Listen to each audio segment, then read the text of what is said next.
Thanks for joining us. The Pacific Coast Clash here at Orange Coast College at Labard Stadium. Cornell scoring the first goal of the game to get on the scoreboard. They're up 1-0 early on. It's Clark Pedersen coming up with his fourth goal of the year. It comes with 12:59, just 2 minutes into this contest. We should mention Cornell 0-3 on the year, 6-7 a year ago, but they have 3 NCAA championships in 71, 76, and 77. Virginia a year ago, they had a losing record. However, they have 5 NCAA champions. Most recently in 2011. Talk about the early goal for the Big Red. Yeah, well, it all started with Teat, right? Top recruit, top attackman recruit coming out of the country in his class. Draws all the attention. Peterson's there on the receiving end, just goes low to high. Changes the plane of his shot, which I thought Conrad should have done on Virginia's first possession. Peterson does it here for Cornell, and that's a tough one for the goalie to save. And Cornell winning that faceoff, so important for the Big Red. They've been on their heels defensively so far in the first 3 games, but on their first offensive attack, they're able to score, and now they win the faceoff.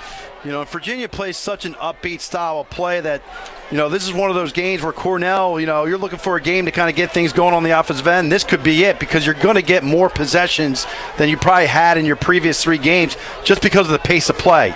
So the offensive players here for Cornell are going to get a lot of opportunities to get the ball in the back of the net. It's just a matter if they take advantage of it. Yep, and Pedersen scored that first goal. This is the 4th annual. Back in 2014 was the first game. Denver over Notre Dame 10-7. A year after that, Denver would win the national championship. In 2015, Maryland over North Carolina 10-8. In 2016, Notre Dame over Maryland 9-4. How big was it when Denver won that national championship in 2015, the first time a team west of the Mississippi won the NCAA Division I title?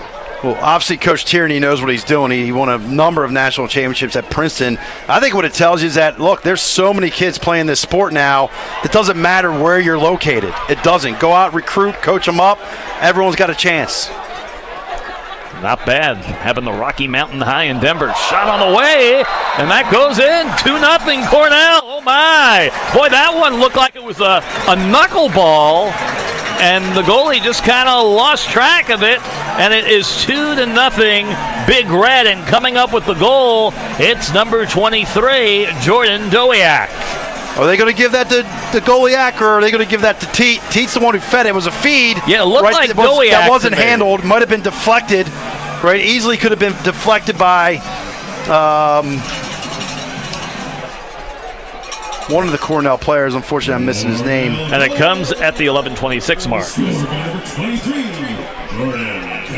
I called that one right, eh? These eyes of 54 years old. Not too bad. Good job there, Mark. So 2-0 Cornell, and the faceoff is won by Cornell. Look at the Big Red. You're talking about just needing a little spark to get things going. The Big Red certainly feeling that right now. Boy, they are playing well. Mark Kenwick, their head coach in his 4th year, 27-18. Career in his 19th year, 129 and 119. He's been the head coach at Jacksonville, Hobart, Alfred, and Randolph-Macon over the years. In between all that, associate head coach at Georgetown. So he's been to just a few schools during his run over the years. Just a couple. Yep. Just a couple. But look, it's amazing what confidence can do, right? You're watching Cornell right now spin the ball around, you know, pretty easily, nice and smooth. Everyone's getting a touch. You get some off-ball movement, dodge with their head up, and see what happens here. There's that same look that Teat had to Peterson, where Peterson was able to finish. They're getting to the middle of the field.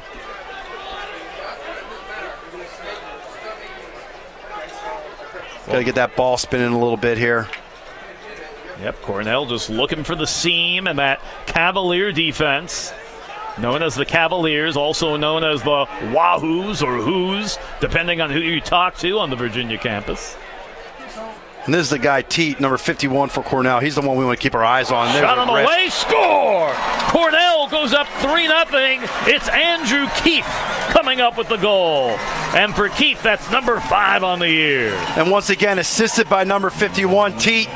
Right, Teat's going to draw a lot of attraction, right, and a lot of attention, right? He's going to be, all eyes are going to be on him. If you're around him, be ready for a pass because you're probably going to have some time and room They get one in the back of the net. Keith takes advantage of it, buries his 5th goal of the year. How surprised are you that Cornell has jumped out to this 3-0 lead? I'm stunned.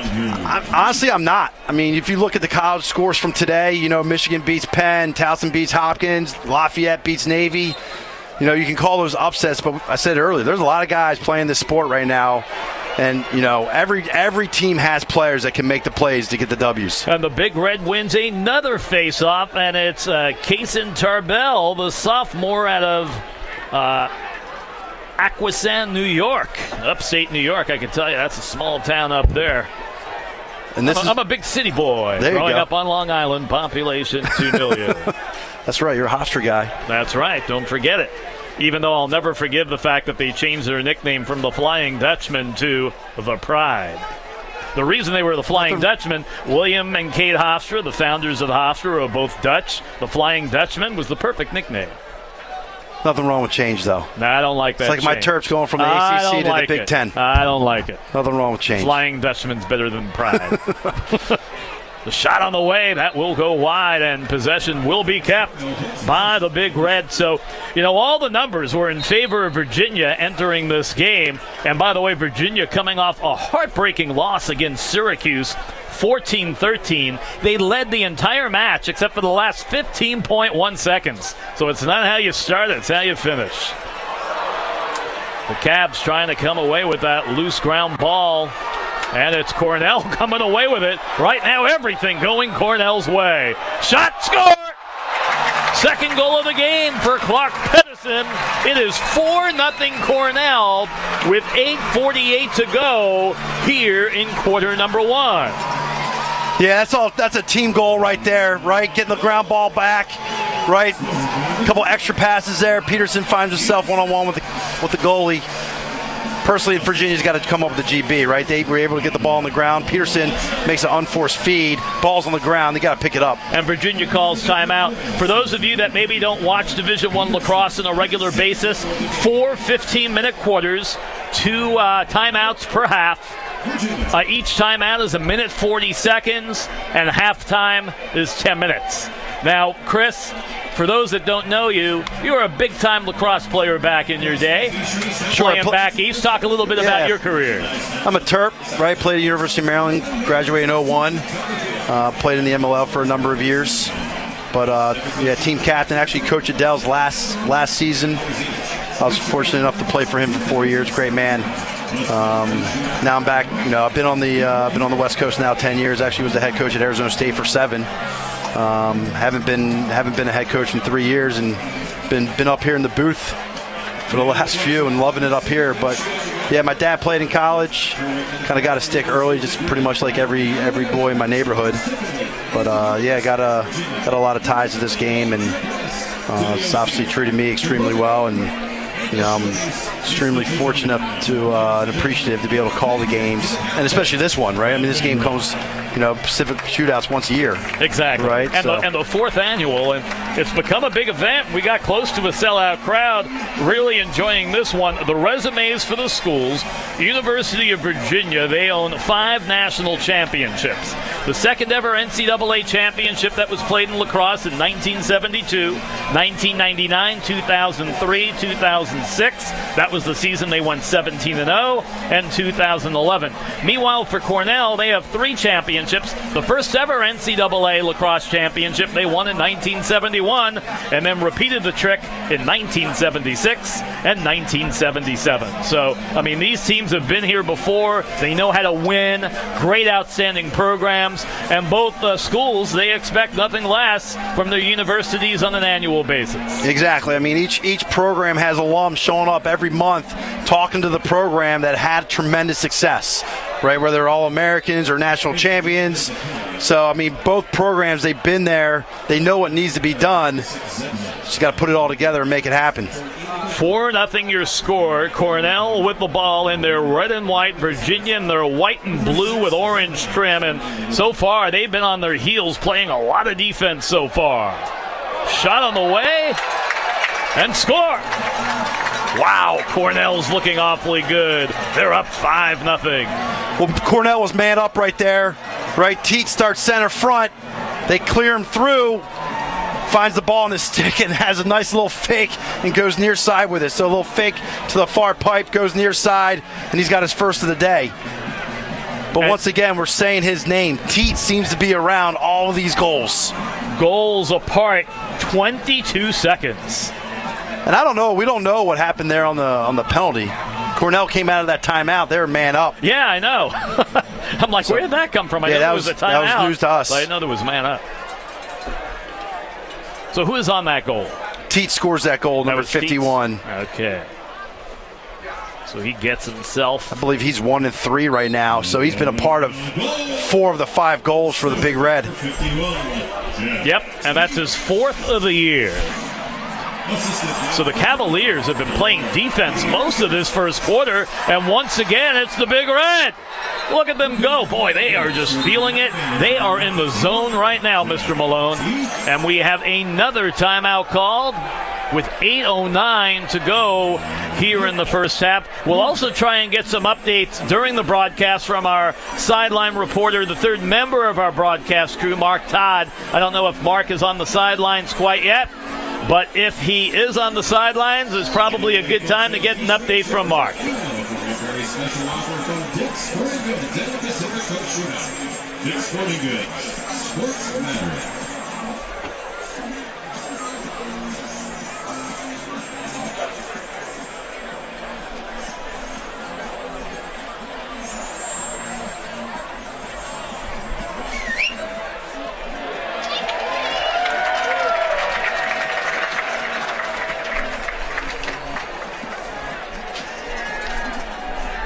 Thank you so much, Mark. So we got the team of Mark, and Chris, and 5 behind the pike. Up top to Kraus. Shot goes wide.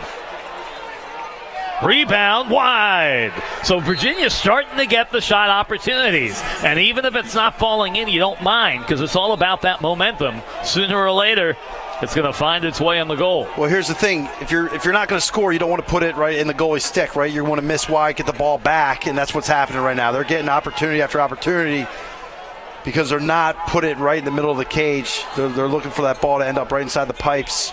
And if they're off wide, so it allows them to get the ball back and another chance here. But there's no question the Virginia players feel like they can get a good opportunity every time they have it. Conrad whips on it, and Cornell comes away with it. So good defensive stand by the Big Red. And here's that 10-man ride. Here's the 10-man ride. We saw it once, right? We saw it once in the first quarter. Let's see if it can turn into a goal. Conrad, yes! His second goal of the night. It comes with 12:02 to go in the first half. 7-3 score. And for Conrad, his 8th goal of the season. And it's all about the turnover, right? We've seen it, Cornell, right, finishing off their rides, getting the ball back, right, sticking it. Now Virginia here goes with a 10-man ride. Ball goes right to the Virginia defender. He finds the open man. Conrad finishes it off. So explain to the fans at home what the 10-man ride is. Essentially, all you're looking to do is bring out your goalie. He's going to pick up one of the attackmen. You're going to move one of your close defenders up the field. So he's almost like a free safety. I call him the Ed Reed. Right, I'm a big Baltimore Ravens fan. I call him the Ed Reed. He's a safety. He's just reading the Cornell players, figuring out where that ball's going to go, track it down, pick it off, exactly what happened. Oh, I understand. You mean Devel Rivas, right? Darrell Rivas, that's what you're talking about. Ed Reed is being a Jets fan.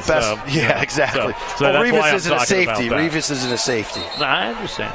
Ed Reed's probably one of the best safeties of all time. Yeah, well, so is Rivas. So, I don't know. That's debatable. Absolutely. Go Jets. Okay. That's for another day. Sure. Yep. Mm-hmm. So 7-3 your score, 11:48 to go. Mark Keller, Chris Malone, Mark Todd on the sideline. Next time out we have, we'll go down to Mark and get an update on what's happening there. He's got a great shots. He's pretty much hanging right in between the two benches, so he'll be able to hear what's being said, and we'll let him pick the sideline he wants. I think if you're Cornell right now, there's no rush. Spin the ball around for 20, 30 seconds, and then start trying to create. Well, that's the one thing. They have really been patient offensively this whole game. And scoring some of those early goals has allowed them to do that. Well, every team wants to dictate tempo, right? Virginia wants to play fast. Right. So get them out of their rhythm, right? Go back to playing a 6-on-6 lacrosse game You're up 4 goals. There's no rush. And here's Teat. Oh, my goodness. Oh, boy, That's a great defensive effort there. He gets lame-basted and picked up by the Cavaliers. Let's see what they can do in transition. They've got numbers if they hurry. Shot on the way, and the save is made by Knight. Not the best shot, not the best angle. Yep. Virginia would love to have that one back, but look at this ride. Yep. Williams with a great check. Here's another one. Whew. But the long stick midi able to get away for Cornell, and Jake Pulver, the junior out of Manlius, New York. And here's that soft 10. They're still riding. Yep. But a little soft. The 10-man ride was a little softer there, but here's the ball on the ground again. So it seems like applying some of this extra pressure is starting to get to Cornell a little bit, and Virginia starting to able to cause some turnovers, and this might have been just what the doctor ordered if you're a Cavalier fan. Well, look, Cornell's young, right? They don't have the experience. That is not on their... Shot on the way, and the save is made by Knight. Christian Knight out of Baltimore has done a great job as the senior. He has kept the team around, and they've enjoyed that lead. Last 2 possessions by Virginia, I just think they could have probably settled for a better shot. Actually, on that last one, I don't mind a defender taking that shot. It's just put it in a better place. You know, obviously on the turf, you got to know, hey, if I bounce this thing, is the ball going to slow down? It looked like once it hit the turf, slow down a little bit. Well, you know, it's just teams that like to play at different speed, you know. They're like, okay, we didn't score. We'll defend. We'll get the ball back. We're going to push it and put a shot up as quickly as we can. Never have to worry about a shot clock when it comes to that. No, you don't. Just make sure that you put the ball. 30-second shot clock will never come on for Virginia. That's not going to happen. Just got to put the ball in a good spot. Yep. Good defense right there. He's going to find himself in the crease. Going to go Virginia. Quick whistle here. Yep. Off a good run attempt by Ryan Matthews, the senior from Long Island in Manhasset, New York, and a transfer from Johns Hopkins. Wouldn't be surprised if Aiken goes right. They got a 2-on-1 right here. Williams going to get his hands free. Great save by Knight. Yep. And it'll fall on it. And Knight has done a real good job in between the pipes. First 3 games wasn't doing very well. Was giving up a little over 18 goals per game. But, boy, he has been solid tonight. No, he's made 7 saves here tonight. Yep. Defense coming away with it for Virginia. That's number 16, Michael Howard, preseason All-American. Shot on the way, and Knight with yet another save. This off the attempt by Joe French. Boy, Knight is looking good. Yeah, he's found his rhythm. His confidence is high right now. If you're Virginia, you better make sure you put the ball in a good spot or it's going the other way. Yep, here comes the Big Red. Up 7-3. They led 6-0 through 1. Virginia on a mini 3-1 run here in the second, but still trailed by 4 goals. 7:50 to play here in the first half. And look, Virginia's going to keep applying this pressure, right? Yep. Whether they're riding or playing 6-on-6 defense, they are just all over you at all times. So if you're a kid in high school and you're here watching this college lacrosse match, you got to be pretty excited about the level of play and the opportunity to watch Division I here in Orange County. No question. This is the type of style you want to watch. This is the type of style that you want to be a part of. The only thing, it's not easy to do. That's why a lot of teams don't do it. Virginia's probably one of those teams that plays as fast as anyone in the country. Shot wide. Oh, and that was a point-blank range shot by Pedersen, who was looking for his 3rd goal of the night, but just went wide. Yeah, Pedersen wants that one back. Oh, he sure does. There's no question. I'd like to have it back. But you know what? Him, when you're playing so this fast, when you're Virginia and you force teams to play at this tempo, you don't realize you had more. You know, Pedersen didn't realize he had more time than he thought there, right? But it's because the pace had been so fast from the start of this game that he thought he might have had a split second to get that shot off when he probably had about 3. Yep, Williams. He's got it up top left side around the 20-yard line. Looking to operate one-on-one, looking for a seam. Good D by the Big Red. Give credit to Pulver defensively for Cornell. They lead 7-3. They've led throughout. And good composure there by Williams, not forcing anything, waiting for his teammate to get on the offensive end because they're still subbing. But look, if the Cornell defense wasn't paying attention, Williams was going to go. Yep. You know, and as good as the Ivy League normally is, and Cornell off to a slow start. Playing this way today has to give them some confidence when they have some of those later games this year when they're going to play the likes of Harvard, Princeton, and Penn. Yeah, there's no question about that. Oh, that's a shot beautiful score! 7-4 is your score. And coming up with the goal, that's number 5, Ryan Lukovic. That's his 8th goal of the year and his 15th point. Yeah, Lukovic's a lefty, and the defender's going to let him go left, and he's going to go right up the hash. That's a shot that every high school player in the country should work on. We just call it up the hash shooting. Turn your hips, let it go. The goalie's blinded, right? The ball's being hidden, right? The goalie doesn't know where it's going. It's a tough save for any goalie to make. And guess what? We've got the longest period of time in between goals, 6 minutes and 1 second. It comes at the 6:03 mark. 7-4 is your score. You know, it's amazing. Virginia, right? Shut out in the first quarter. We've gone through 8 minutes here in the second. They have 4 goals. So that's what, a pace of a goal every 2 minutes. Yep, and for Virginia, the goals in the second by DeMario, Conrad, and Lukovic. And it's going to go to Virginia. So now the Cavs can do no wrong. And they're winning faceoffs right now. Right? They're winning and early in the game, Cornell was winning the faceoffs, and they were scoring. Trying to keep it along the sideline. Ooh, nice hit by the Big Red.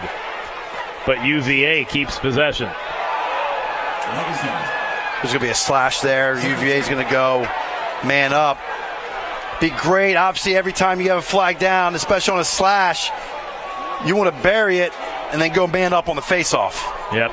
Talk about the competitiveness. ACC, obviously, the best division in Division I lacrosse with North Carolina, Maryland, Duke, Syracuse.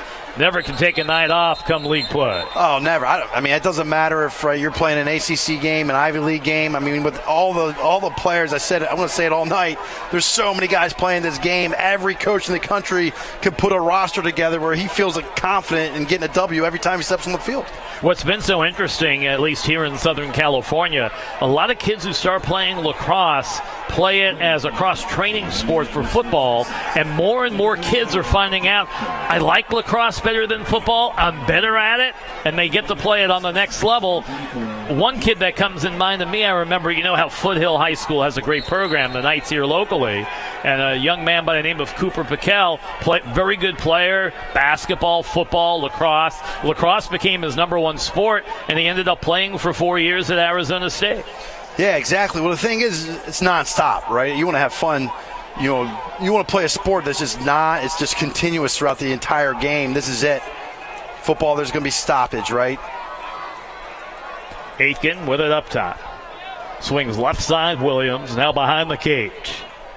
We're down to 4:38 to go here in the first half. Shot on the way by Aitken.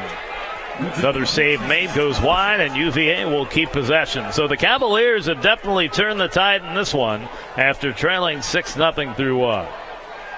Williams, save is made by Knight. And I think he maybe so far might be the star of this game. There's no question about it. He is playing out of his mind right now. I would like to see the Virginia shooters change up their shot a little bit. They continue to keep going high, and Knight knows it. He's waiting for it. Yep. We have the timeout. It comes with 4:12 to go in the first half. And as soon as we have a chance, let's hit the sidelines to our sideline reporter, Mark Todd. And Mark, what do you got for us?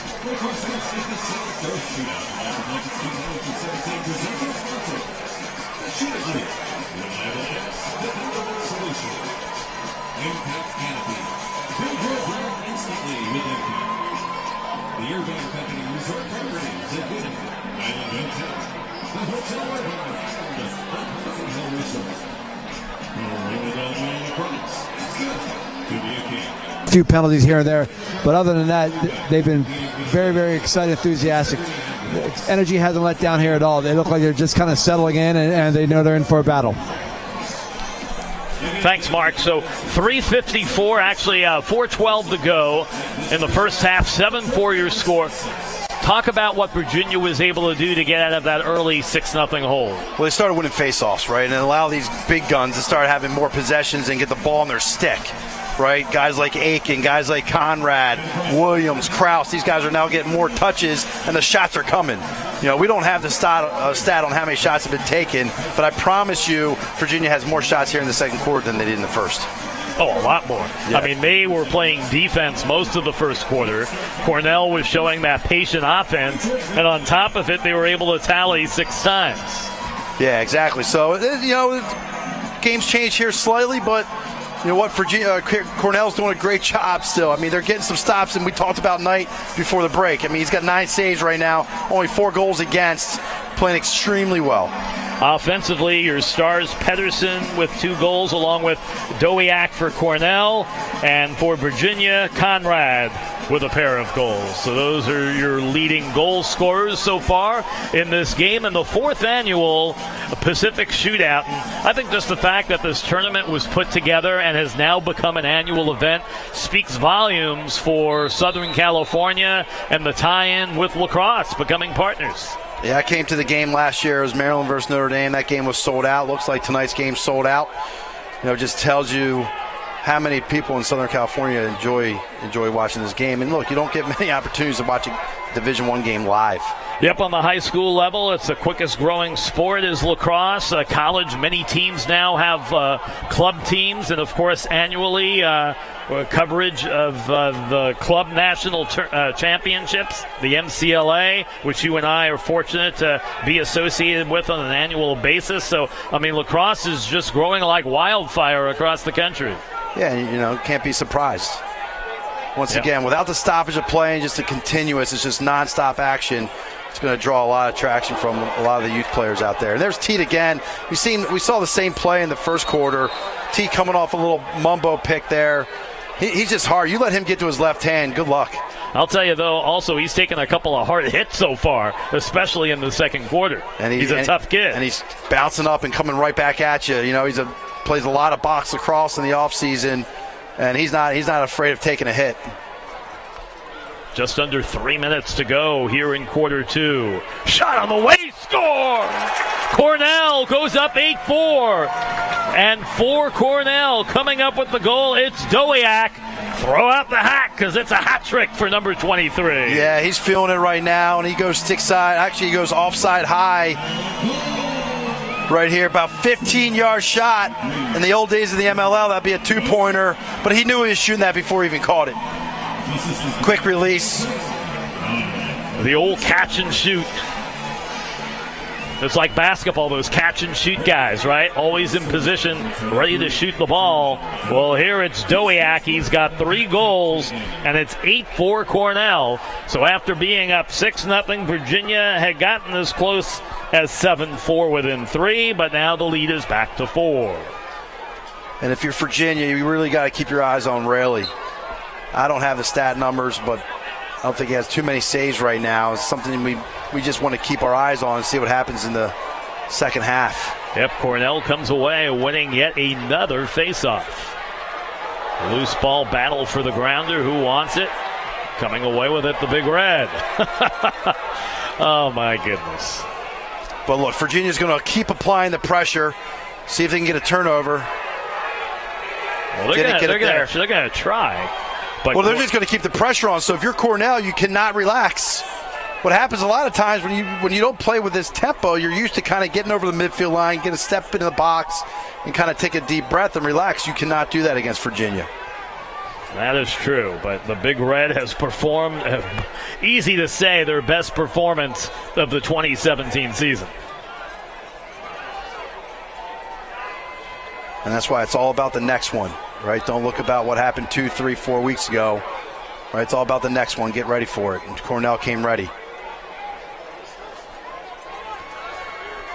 They don't see the shot opportunity. They simply bring it back up top.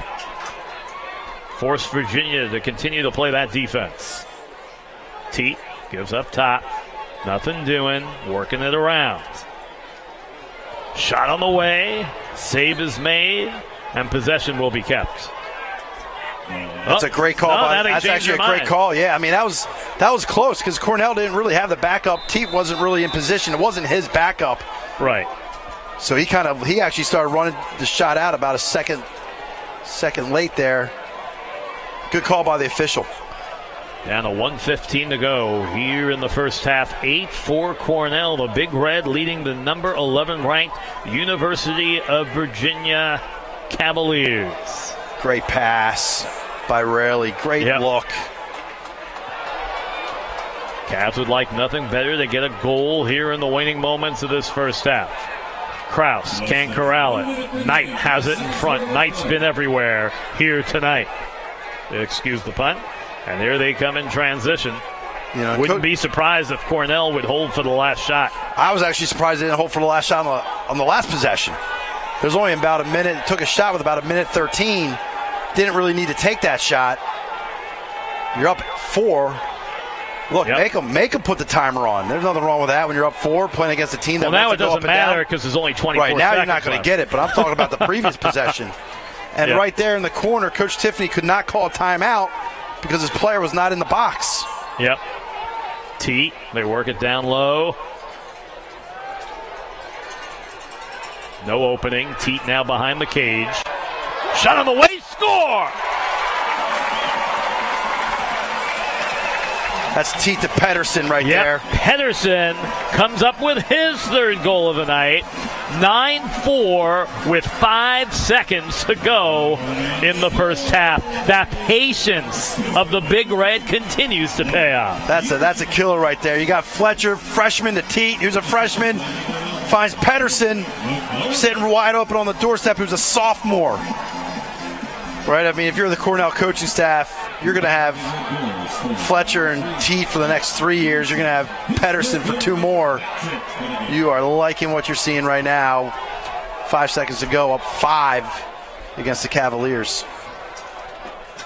So Virginia outscoring Cornell 4-3 here in the second, but the Big Red just scored back-to-back goals to make it a 9-4 lead.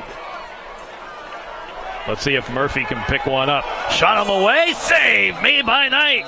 And that'll wrap up the first half of play from Labard Stadium at Orange Coast College.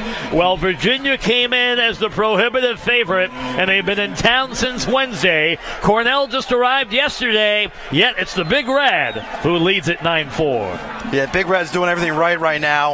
Obviously getting more possessions, right? Essentially what you want to do against Virginia, obviously against any team, you want to have more possessions, but they've really controlled the tempo of the game here and the possession time.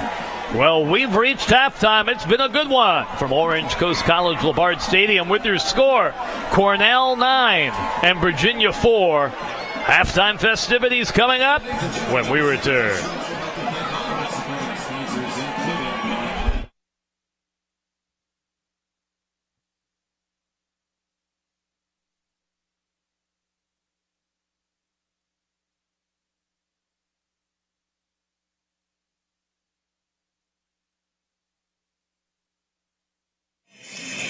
CDM Lacrosse. Victory Lacrosse.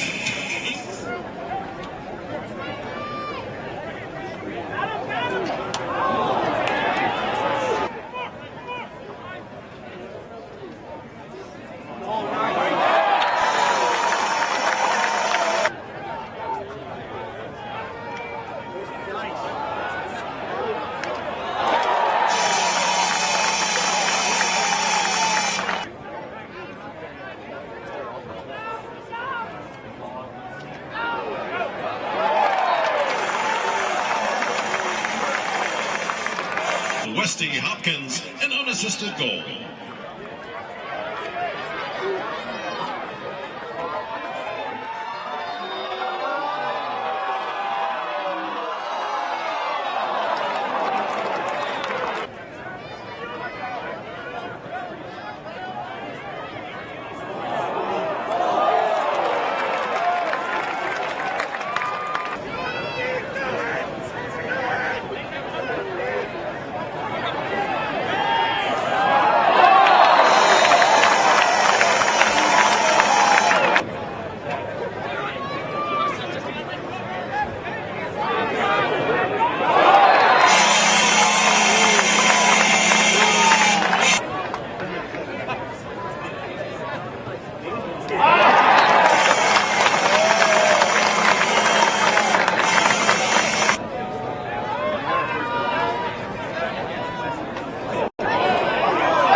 Ball push Denver, possession Notre Dame.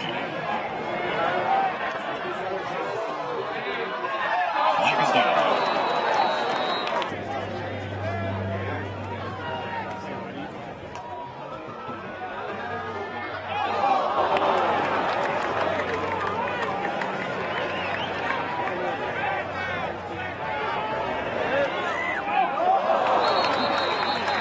Flag is down.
Well, ladies and gentlemen, our final score this afternoon.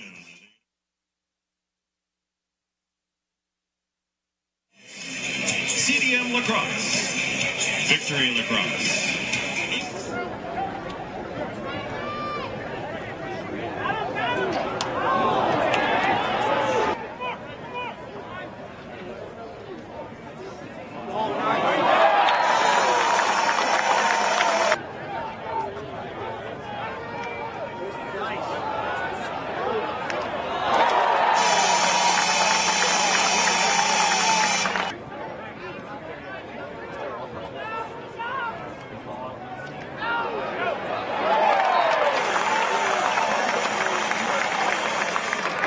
Westy Hopkins, an unassisted goal.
Ball push Denver. Possession Notre Dame. Flag is down.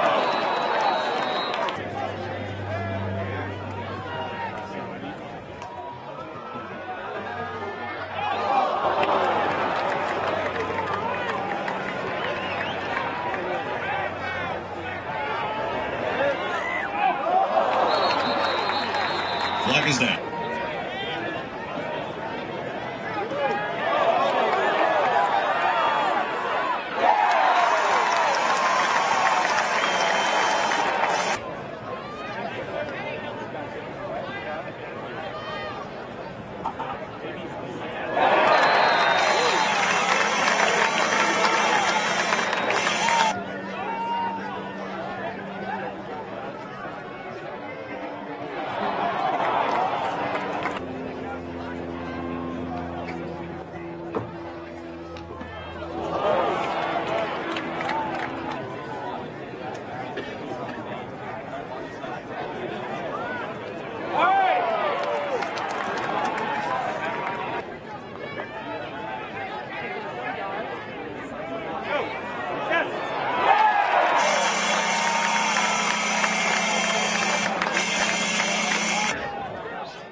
Yeah, you got to probably have a prearranged contract with them. If you want to, yeah. Are you guys ready to come down to me now? Okay, let me get into the huddle.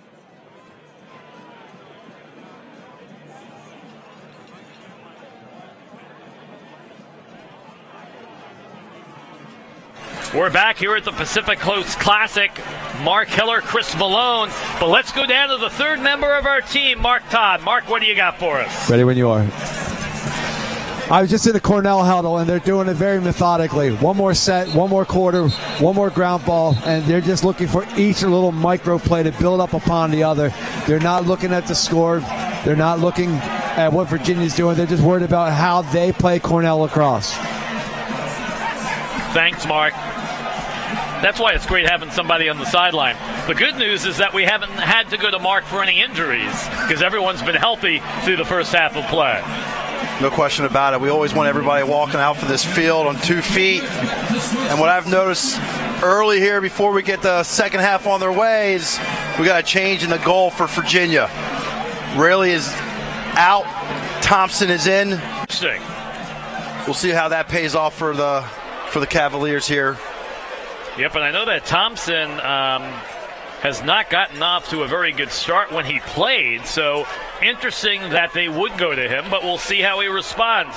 Scoring leaders in the first half for Cornell, Pedersen and Dowiak, 3 goals apiece. Keith, Teets, and Fletcher with 1. For Virginia, Conrad with 2. Lukovic and DeMario with 1 each. Second half underway, and who comes away with it but Cornell? Yep, starting going right back to where they were in the first half, just winning face-offs. One of the main reasons they're up 9 goals. Or sorry, 9-4 here.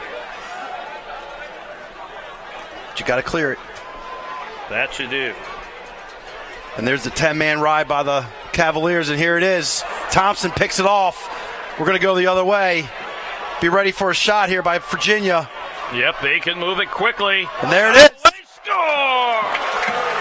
Not much coming into the third quarter of action. And coming up with the goal is Mike DeMario. That's his second goal of the night and his 17th of the season. And with 14-17 to go here in quarter number 3, it's 9-5 Cornell. And once again, Virginia wants to play that up-tempo ball, and there you go. That 10-man's going to force you to play fast. And if you're not playing like that every day in practice, you're not ready for it, right? Cornell wasn't ready for it.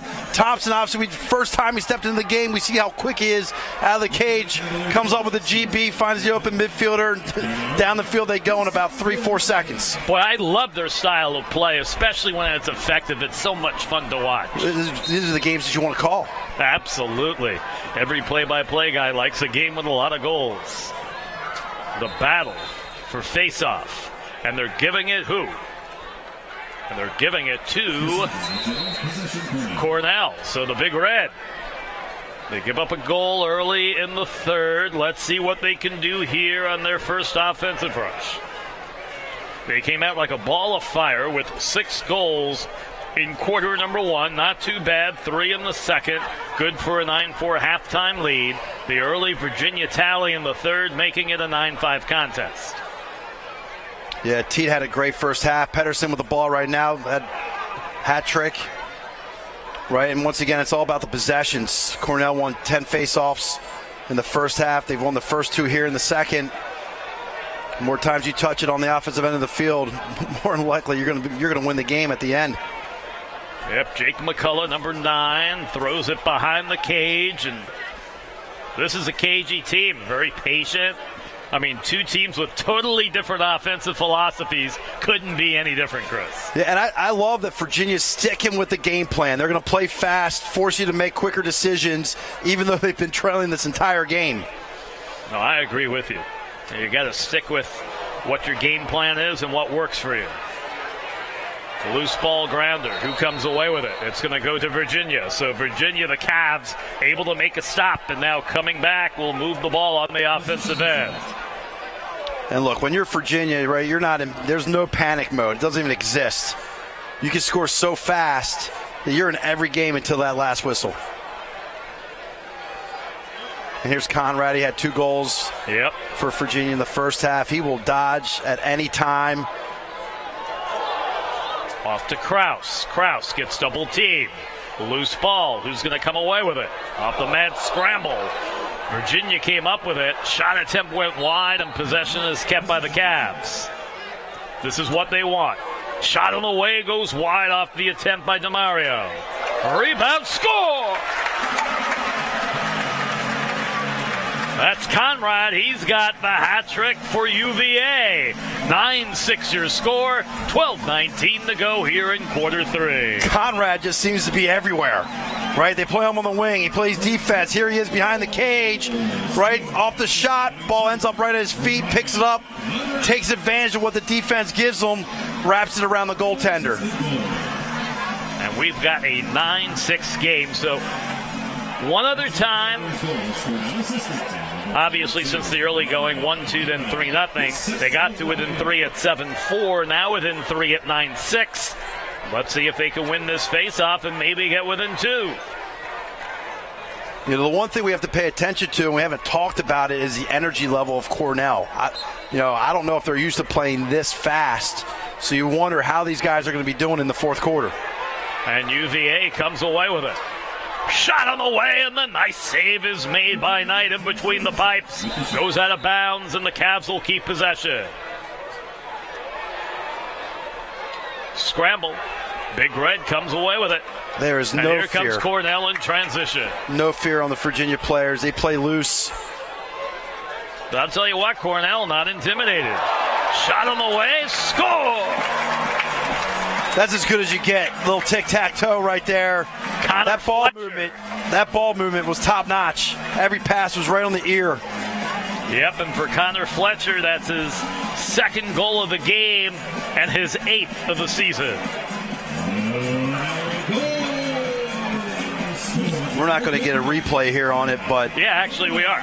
Oh, they're going to show the whole thing here. Here we go. Shot wide here by Virginia.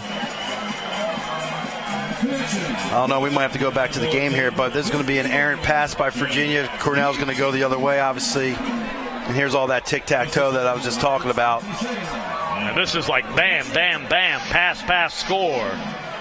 Cornell doing a little UVA right there. But every pass is on the ear. Look at that. That's 4 or 5 passes in a row around the ear. That's how you move it. The other thing that I think about a little bit as the second half comes underway, pretty warm, a lot warmer than these schools are used to temperature-wise for this time of year. You have to wonder maybe if dehydration could kick in, maybe for any reason. It's definitely going to be a factor. And with the way that Virginia plays, they could be down 5, 6, 7 goals with, 7 minutes to go, and they're not out of it. Cornell to keep possession. Let's see what the Big Red can do. They're up 10-6, and they are looking for more. Boy, they've been so sharp tonight. Well, they're swarming the GBs. They're winning the ground ball battle, and that's where it starts. Winning the ground balls, winning the faceoffs. All equal offensive possessions and opportunities to score, and they've made the most of it. And then also for the most part, we've seen a spread out, patient offense. That last goal was one of the few in transition where they move quickly. But for the most part, they don't mind taking time off that clock, passing the ball around, but more important, making Virginia play defense. Well, look, they want everyone to get a touch, right? Move the ball around, let everyone get a touch. Right, it's a democracy. Get everybody involved. That's right. And here they are, look. 4 or 5 passes right there in a row. It's going to be tough to play defense. Shot on the way, goes wide. Nice attempt right there, and possession will be kept for Cornell. They have played so well tonight. Let's see what happens here. Shot just goes wide. Going to get a quick whistle here on the end line. Attempt by Fletcher. Cornell takes their time. And they'll keep possession. Fletcher's a big boy, 6'3", 200-plus pounds. That's a tough matchup right there for Scales. 10:35 to go here in the third. Nice move by Teach. Score! Oh, my! He wheeled, he dealed, he spinned, he shot, and he scored. Well, here's the thing. The possession, or the touch before was all Fletcher, right? Fletcher takes that shot, goes wide. Now you got Teat. You got the two-headed monster here, 2 freshmen, some of the top freshmen in the country for Cornell. What do you do? Can you slide? Do you not slide? I think Virginia's trying to figure it out, and Cornell knows they're trying to figure it out, and they're letting Teat and Fletcher go right at them. Yep, and for Teat, that is his 5th goal of the year and his 2nd of the night. And the Big Red of Cornell goes up 11-6. I love Teat's composure, and that comes from box lacrosse. He gets in front of that cage, he's going to throw a fake or two, and he knows exactly where he's going. Oh, my. He makes it look easy, but those one-on-ones with the goalie are not always the easiest shots for players. Something that every guy has to work on. Cornell won the faceoff, but Virginia comes up with the steal. It's by Bruegel. Good job on defense. Here come the Cavs in transition. Shot on the way, goes wide off the offensive shot by Ryan Conrad, who was looking for goal number 4. Great pump fake by Conrad. Yep. To draw the defense over to Aiken. To Mario. Got his hands free.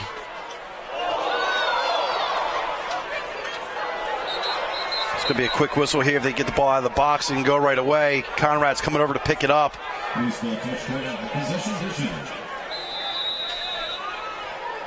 got Krause on one end of the field. You got Teat on the other. They almost play pretty similar styles of play. Love to use the pump fake. There you go. Shot, score! There's Krause. Well, I was just thinking, Krause hasn't scored tonight. Well, Krause has now scored tonight, and he makes it an 11-7 game. Most players here would cut with their right hand. Krause is a lefty. He's going to keep it in his left hand. That's where he's the most comfortable. We're going to show the replay here. Watch Krause. He's standing on the 15-yard line. He's a left-handed player. Most coaches would say, hey, cut with your right hand.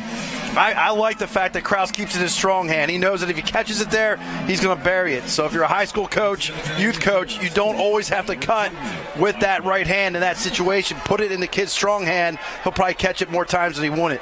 And for Krause, that's his 14th goal of the year. 11-7 is your score. Mark Heller, Chris Malone, Mark Todd, thanks for joining us from Orange Coast College at LaBarge Stadium here in Costa Mesa, California. For those of you who are not from California, we're in Orange County, halfway between Los Angeles and San Diego. Game time temperature 61 degrees. It was a beautiful sunny day in the mid-70s. Couldn't ask for a better day in the month of March. Cornell still dominating the face-offs.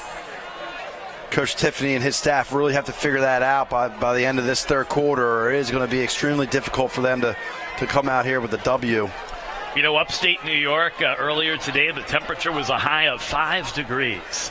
So coming out here, kind of nice. Yeah, they just had a whole big storm this past weekend in the Northeast. I know Pennsylvania one day went from 60 to snow. Yeah, the Terps-Albany game got canceled. Yep. Here comes Virginia in transition. You know they only know one speed, and here we go. Put on your seatbelt. Here come the Cavs, looking for more. Shot on the way, the save made by Knight. Ball is going to be scooped up by Cornell. They call nothing. They're really letting them play right here. And now they're going to give it back to Virginia. Yeah, they're going to call a push here on Aiken. Yeah, that's a good call. Yeah, it's the right call. Yep. So man up for the Big Red. 8:40 to go here in quarter number 3. What do you look for here on the man-up opportunity for the Big Red? Well, the Big Red, they move the ball extremely well, right? We saw in the one transition goal that they had. They're going to put the ball in each other's ear. I mean, honestly, I'm going to go with Fletcher, Pedersen, or Teat. Those are kind of going to be the 3 guys that are probably either going to draw the defenders in and open up a teammate, or they're going to be the one on the receiving end. But you're just going to see they're probably starting one set, go to another. Just quick ball movement, guys stepping into the slot, taking advantage of what the man-down defense gives them. 5 Big Red players have scored, and 4 have at least 2. It's been good balanced scoring tonight by Cornell. Trying to save it, and they do. Just a pass you don't have to make. Yep. Loose ball. Well, this Cornell group is young. Jowiak lost his stick. Ball knocked out of bounds, goes to UVA. Little extracurricular activity at the end of that play between Scales of Virginia and Cornell's Charlie Estill. Yeah, it's heating up a little bit down there on the field. Yep. Getting a little chippy. Yep. Well, Virginia, I think, getting a little frustrated. Down by 4, 11-7. They think every time they keep coming back, Cornell seems to have an answer.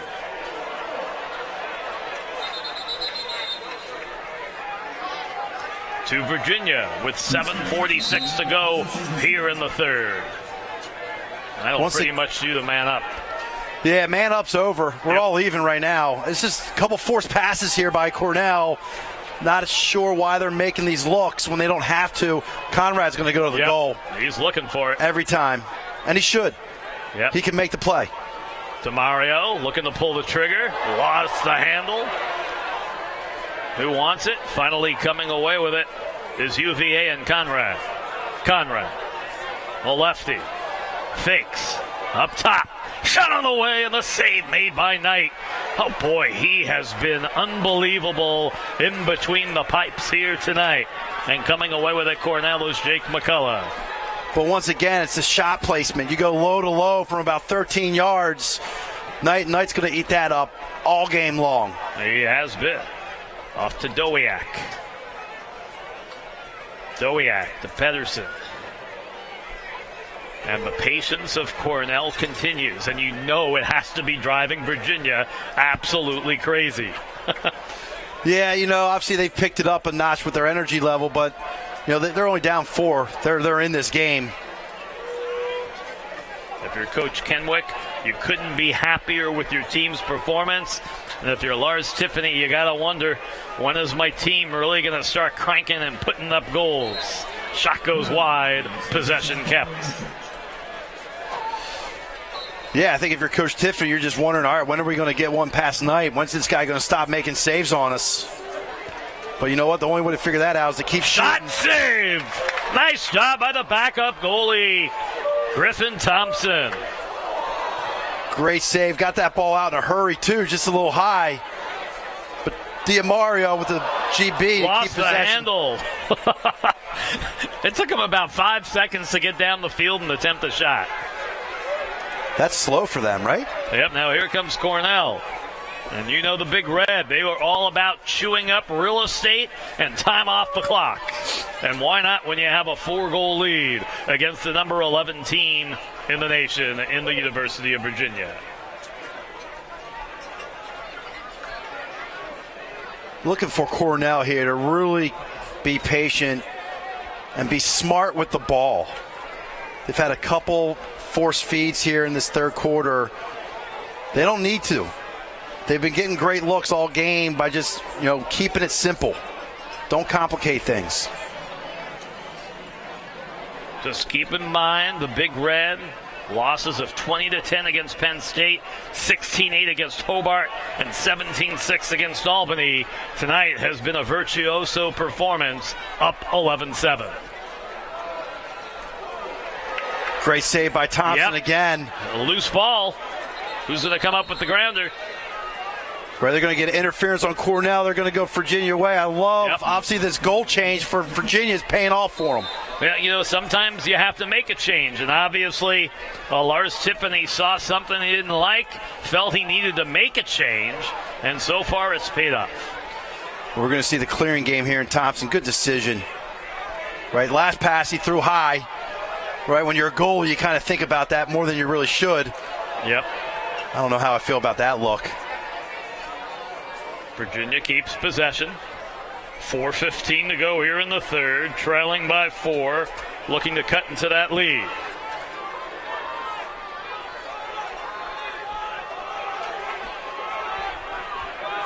Lukovic. He's been pretty quiet tonight. He has. He took that last shot, went low to low. If he gets another chance, he's going to change the plane of his shot.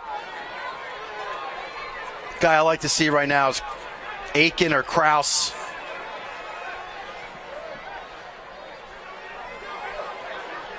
There you go. Shot, score! Well, there's Lukovic. We were just wondering, when is he going to get something going? Well, he says right here.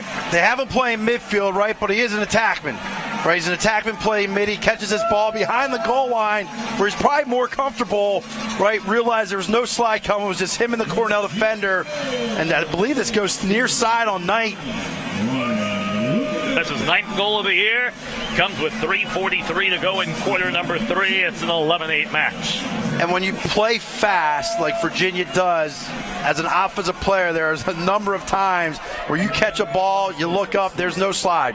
No one's ready, That allows you to that gives you confidence in going to the cage. The all-important face-off. And it's Cornell that comes away with it. The Big Red with another offensive possession. I'll tell you what, Grant Mahler has done a great job at the face-off position. He wears number 6, 5'10", 180-pound senior from Village of Gulf, Florida. Giving Cornell yet another opportunity. They're up by 3, 11-8. They have led throughout. They have never trailed in this one.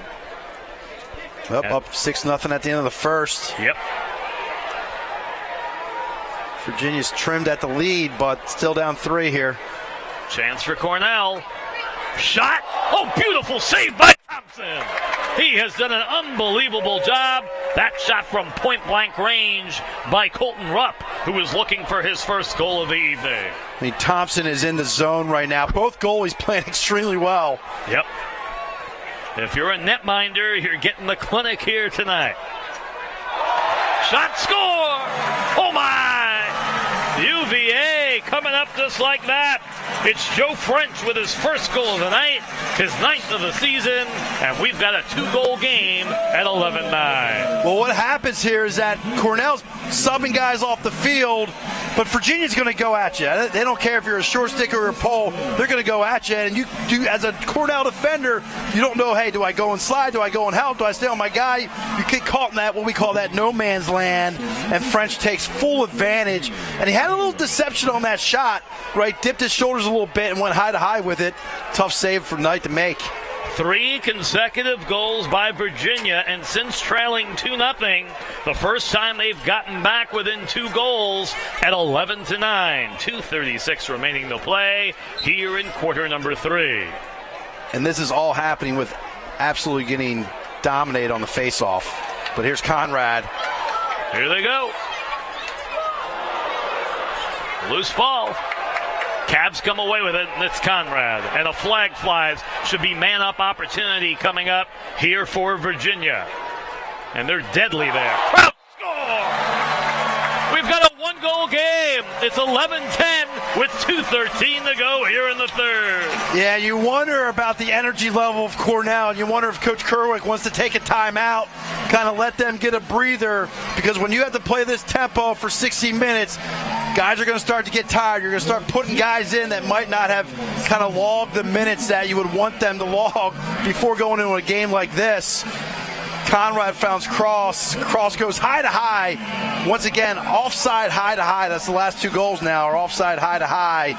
One of the Cornell shooters are saying, hey, you kind of found the weakness all night. We'll see if they keep putting the ball in that spot as this game goes on. For Kraus, his 15th goal of the year, his second of the night.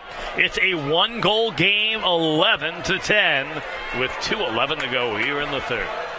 So that a high-octane offense of Virginia starting to kick into gear. Yeah, and they find themselves man up here. So there's going to be a man-up face-off for the Cavaliers. They can get this GB. Yep, and they came away with it. Yep, here we go. Man up, trying to tie it up. Have trailed the entire game. Yep. Now remember, Virginia led the entire game against Syracuse until the last 15.1 seconds. So they know firsthand it's not how you start, it's how you finish. And remember, both of their losses this year are by a single goal. So they also lost 16-15. They lost 11-10 against Penn. So both losses have been by single goals. Shot, score! We're tied at 11. And where's he go? Brand new game. And where's he go with it? Offside high. He went high. 3 goals in a row now, offside high. At night, he's not where he was in the first half. He might be questioning himself a little bit, which obviously he cannot do. But they're going offside high right now on night, and it's paying off for them. And just like you said, we got ourselves an 11-11 ball game. Well, in the last 8 minutes and 14 seconds, it's been 5 consecutive goals by Virginia for DeMario. That is his 18th goal of the season. Tied at 11. So we're all even now. Minute 28 left here in the third quarter. And the face-off is won by UVA. Here comes Murphy. Shot goes wide, and possession will be kept. 1:19 to go here in the third. Boy, Virginia was down 11-7 with 10:32 to go in the third. And then goals by Kraus, Lukovic, French, Kraus, and DeMario make it 11-all. We have a timeout. And with that, let's go to the sidelines and Mark Todd. Okay, Aiken just came off the field. He had broken his stick. He's about to go back in on a man up, and then Tiffany pulled him back off. He was about to run back out after breaking his stick. But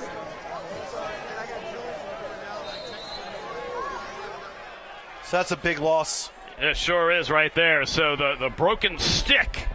And Virginia with the ball, 11-all, looking to take their first lead of the evening. Behind the cage, and here we go. This UVA offense, which was dormant in the first quarter, has really come to life here in the third. Shot, score! Michael Kraus, he's got a hat trick.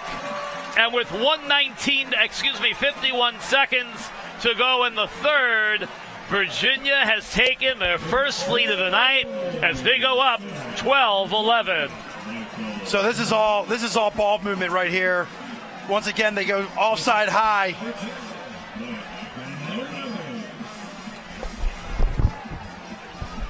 So Kraus with his third goal of the night. It comes with 51 seconds to go, and they're up 12-11. 6 goals in a row have been scored by the University of Virginia, showing why they're ranked number 11 in the country. After trailing 6-0 early on, boy, they have really erupted like Vesuvius here in quarter three. Oh, yeah, they're getting more possessions now, and they're taking advantage of them. And they got a couple man-up opportunities here, which obviously makes it easier for them. And you said coming into the game, they're at 50%, and now they're winning face-offs, which is scary, which could be extremely scary for the Big Red. They have come up with 8 goals, an 8-2 run here in the third. It's amazing, right? 0 in the first quarter, 8 here in the third quarter. Like you said, it's tough to keep a good offense down. And, Knight was making some tremendous saves in the first half. It's tough to continue to do that throughout a game. Yep, and you certainly can't put the blame on him. No. They've been playing a lot of defense. Another shot, score! Mike DeMario comes up with another goal. It's 13-11. Oh, my. I mean, this is an all-wrist shot by DiMario. Literally just catches it, steps in, and lets it go. I mean, that was a 14-yard shot, all wrist. Thing was moving. Confidence is high on the Cavaliers' offensive end of the field, as it should be. 7 consecutive goals. They were trailing 11-7. They're now up 13-11 with 7 seconds to go here in the third. It's all part of a 9-2 run by Virginia.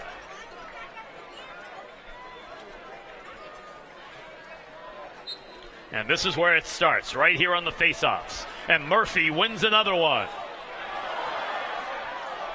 Shot. Time has run out at the end of 3 quarters of play from Orange Coast College at Labard Stadium.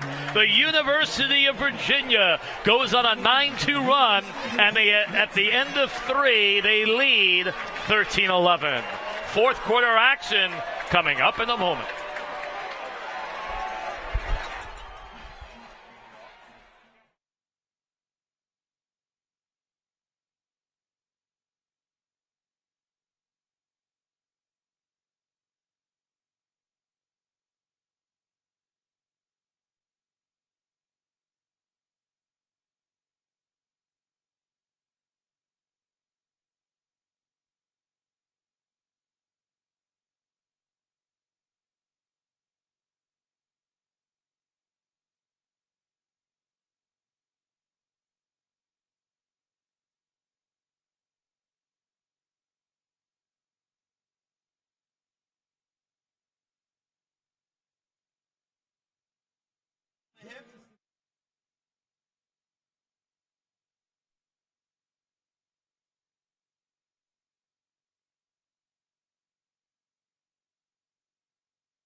Down to the third member of our broadcast team, Mark Todd. Mark, what do you got for us, buddy? Yeah, both coaches have been putting an emphasis on the face-off X. Virginia has been winning it the last 10, I think the last 8 out of 10 times. And now Cornell is kind of regrouping and trying to get their, making sure 22 does not get the ball coming off the wing for Virginia. They're really trying to make sure that they just keep him away from the ball. Well, thanks, Mark. So they're talking about keep it away from Ryan Conrad, but everybody else seems to have kind of joined the party for UVA in quarter 3. We mentioned it earlier. Confidence is extremely high for the Cavaliers right now. I mean, obviously, I like what Coach Kerwick's saying. You don't want Conrad to get it, but you could add another 5 or 6 names to that list, right? It's not just him. Obviously Cornell was doing great in the first half with faceoffs, winning 10 out of 14. And then Virginia was able to kind of win the last 3 or 4 here in the third quarter. So they do have to go back to winning faceoffs, but at the same time, they got to get a stop on the defensive end too, because whether you're winning faceoffs or not, you're going to have to play some defense. That is certainly true, my friend. We got 15 more minutes of Division I lacrosse action. I got you seatbelted. I got my seatbelt on. Here we go for the fourth quarter. Kick back and enjoy. Cornell in their red and white, Virginia in their white, blue with orange trim. Charlottesville, University of Virginia, been around since 1815. Cornell's been around since 1865. Two of the older institutions going at it in good old-fashioned lacrosse action. And it's Cornell coming away with it. So they start off the fourth quarter just like they started off the game, winning face-offs. But you still got to clear it. There's going to be a 10-man by Virginia. Yep, it's not over. Cleared. Here they go on the offensive end. It's triple team, though. And you got to move the ball. You can't run with it against the 10-man. Move it. Yep, someone's got to be open. Teat, and it looks like I see a flag at about the 38-yard line, so I expect we'll have a man up coming up for the Big Red here. Yeah, I think we're going to get a slash call here, which we can go a little make it, you make it, you go man up. Virginia did that in the third quarter.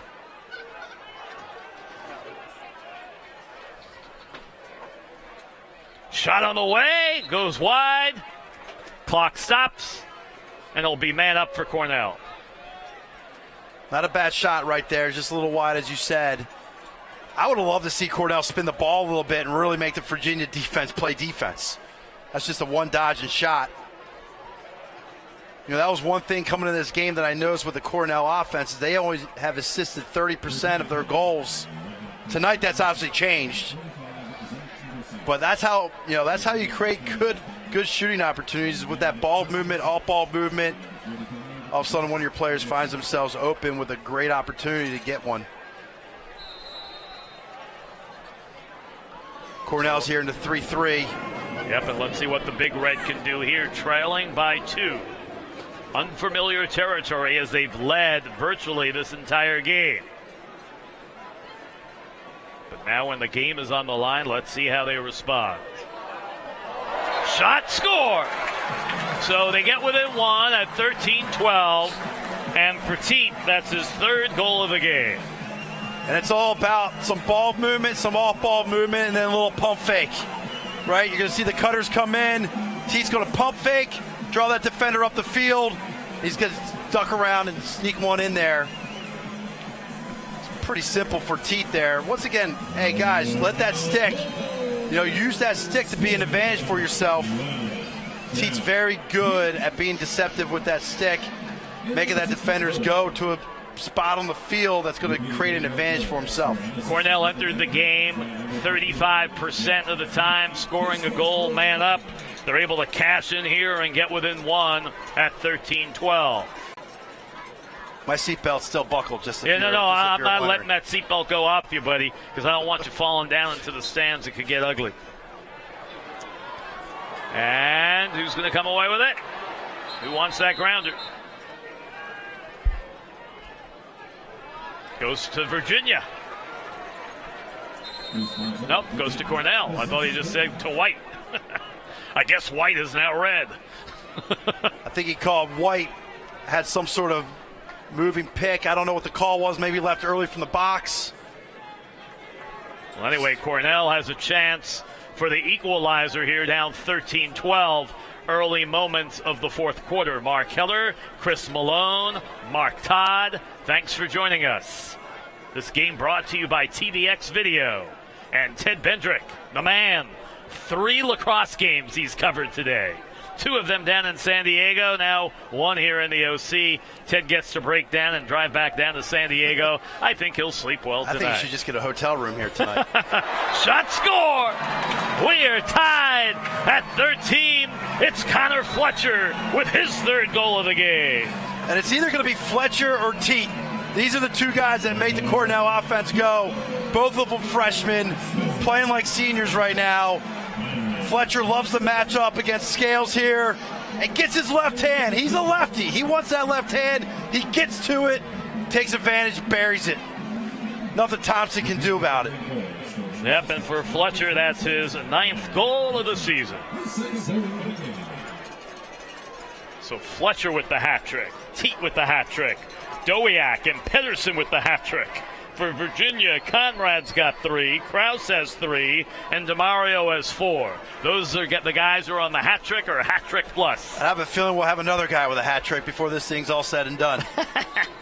Well, let's see. Lukovic would be the next guy to come on board. He's got 2 goals.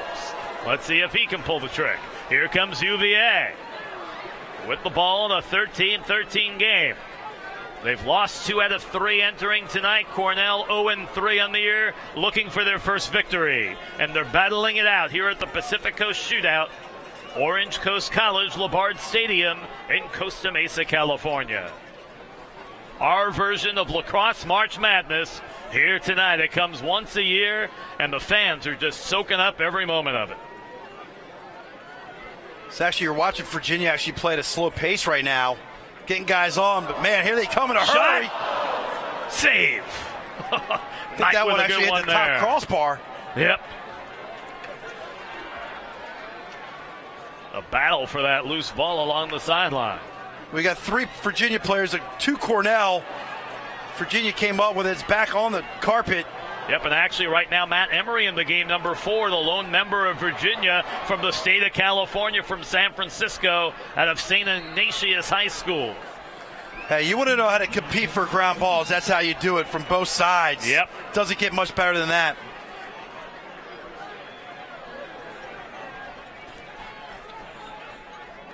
So Cornell with the ball. It's a 13-13 tie. Some extra sound there from the sidelines. You never know what you're going to hear here on a Division I lacrosse broadcast.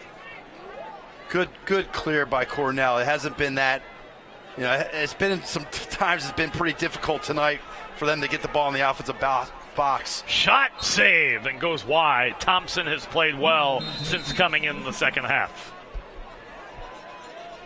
Griffin Thompson. Cornell giving Virginia a little piece of their own medicine there. Yep. Playing fast. And it's all with the substitutions. You got an offensive player, an athletic kid who has a knack for getting to the cage. When he sees these substitutions going on, he's going to go to the goal 4-on-4, 5-on-5. Oh, and his eyes are going to light up like a pinball machine. Here's Thompson coming out of the cage. Wow, what a goal right there. Oh, my, goal. And Cornell goes up 14-13. And coming up with the goal, it's Clark Pedersen for the 4th time tonight. We've said his name. 10:44 to go. The Big Red goes up 14-13. I mean, this is an "are you kidding me" goal right here. Thompson actually makes a great play coming out of the cage. I actually don't mind it. He might have needed to get there a little earlier. But Pedersen, be able to keep that ball in his stick, shoot one-handed. Once again, that's an "are you kidding me" goal. That's one of the few times you got to wonder, should you really be coming out of the box? Well, you know what? I mean, look, Pedersen just makes an enormous individual play right there. I thought Thompson did a good job. If Thompson doesn't come out, that shot's being taken right away with a one-on-one. So he came out, made Cornell make one more pass. Virginia's defense was right there. Pedersen just makes a play that he'll probably watch over and over throughout the rest of his career. So Cornell has scored 3 straight to open up the 4th. They've trailed 13-11 through 3, now up 14-13. Here come the Cavs with the ball, and they're looking for some more. Murphy. They're going to push it right here. Yep. They only know one speed. And they're still going to go.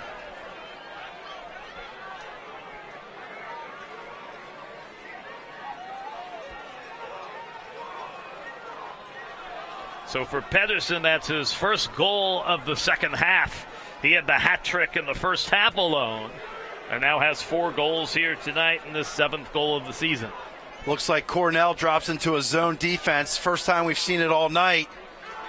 With the shooters that Virginia has, I wonder if it's going to, exactly. Shot score!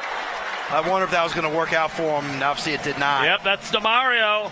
He's got his 5th goal of the night, and we're tied at 14. This is just too easy. You've been playing man-to-man all night. All of a sudden you drop it to a zone. Virginia's just got so many weapons. Knight would have to come up with a save. DiMario finds himself, gets into that sweet spot right there between the 2 defenders. Once again, that pass is on his ear. If that pass isn't on his ear, he's not able to take that shot. And for DeMario, that's his 20th goal of the year, his 5th of the night. Remember, he had 7 against Drexel, so in 2 games right there, 12 of his 20 goals have been scored. Well, that's the thing for Virginia. I mean, they got 5, 6, 7 guys that can put up 5 goals any game. It's just a matter of who it's going to be. Yep. The style that they play I mean, you could go from one game taking 3 or 4 shots to the next game taking 12.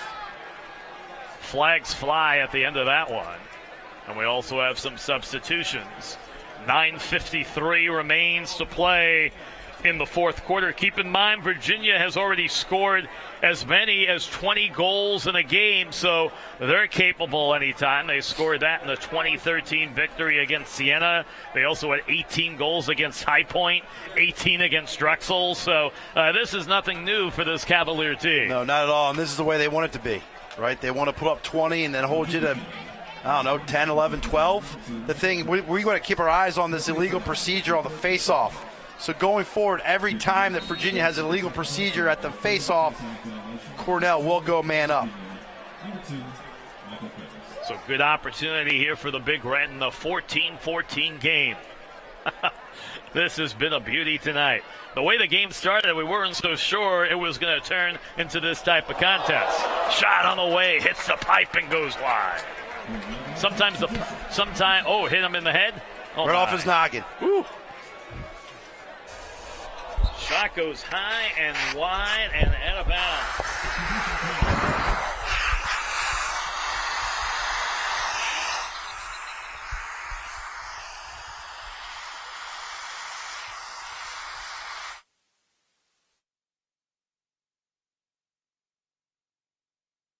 Action with 9:33 to go. Tied at 14 apiece. I can hear well now. Oh, yeah. Almost lost my hearing there, but I'm back. Pass goes wide, out of bounds, and we'll go to Virginia. One of the few turnovers that we've seen by Cornell tonight. Yeah, it's a tough look by Teat. I saw exactly what he was looking at. It's just one of those, what are the percentages that pass gets completed? The old coulda, shoulda, woulda. Shot, score! Virginia takes a 15-14 lead. That's Zed Williams. They're just going to throw the ball down. They're going to do a throw-down pick-down is what we call that. In transition, Zed Williams comes off the pick. And once again, when Cornell's subbing and you don't have all 6 guys down there in your defensive end, things are going to open up for the offense. And, for Williams, that's his first goal of the evening. And he's usually one of your go-to guys. That's his 13th goal of the season. And it comes with 9:05 to go and gives the Cavs a 15-14 lead. Yeah, he's had a couple pipes here tonight. At least 2, maybe 3. Finally gets it past the netminder. Right, and that's the thing. Keep shooting, right? You got to keep shooting. Right, I always said, shoot to stay hot, shoot to get hot. Yeah. And this has been a true Pacific Coast Shootout, living up to its name here tonight. Cornell comes away with it. Big Red being triple teamed, but coming away with it is Cornell. Well, Virginia's going to make Cornell earn every clear, whether it's off the face-off or from the defense end of the field. Here's a nice backdoor by Teat. Shot, score! Man, I am extremely impressed with the way that this freshman plays the game. 15-all with 8:43 to go. And for Teat, that's goal number 4 on the evening. Right, you're not going to get the back door here, but Teat puts a back door on his defender. That's as good as it gets. Look, and that's why as an attackman, you want to make different cuts throughout the game. Teat probably has been making some cuts that set him up for this backdoor, and Teat knew at some point during this contest that he would have an opportunity to backdoor his defender. It was just a matter of when he was going to do it. 15 apiece. This one just keeps going back and forth like a championship fight. Teat and Fletcher are living up to the hype.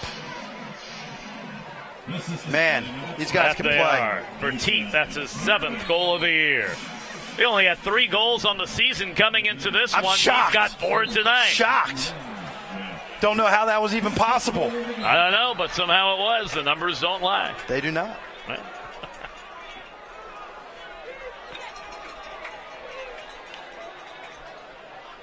Let's see if Virginia can counter here. Yeah, there was that pick down, throw down, pick down again by Virginia, and Cornell does a phenomenal job defending it.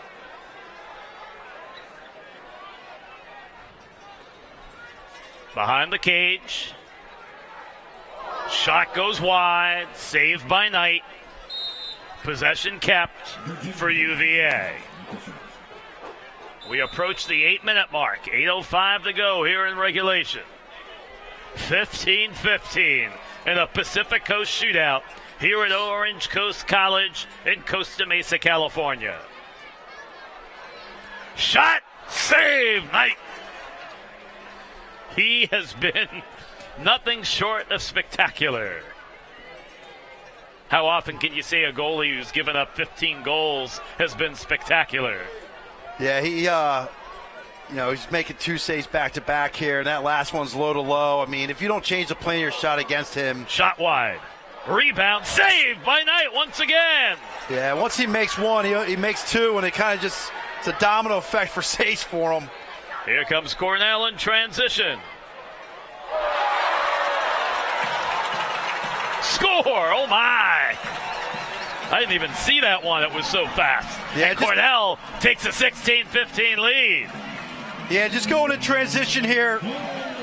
Once again, going right at the short stick. Get a little, Cornell giving Virginia a little taste of their own medicine on that one. But look, we're just through halfway of this fourth quarter, and we've seen 8 goals or 7 goals already. We're going to see another 7 more in the second half of this fourth quarter here. Yep, so Dan Bockelman comes up with his first goal of the night. It comes at the 7:16 mark, and the Big Red goes up 16-15.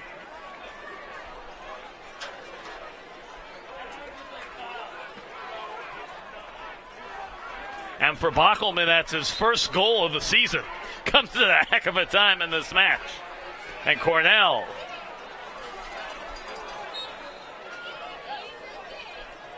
they will keep possession. Virginia saying it should be our ball.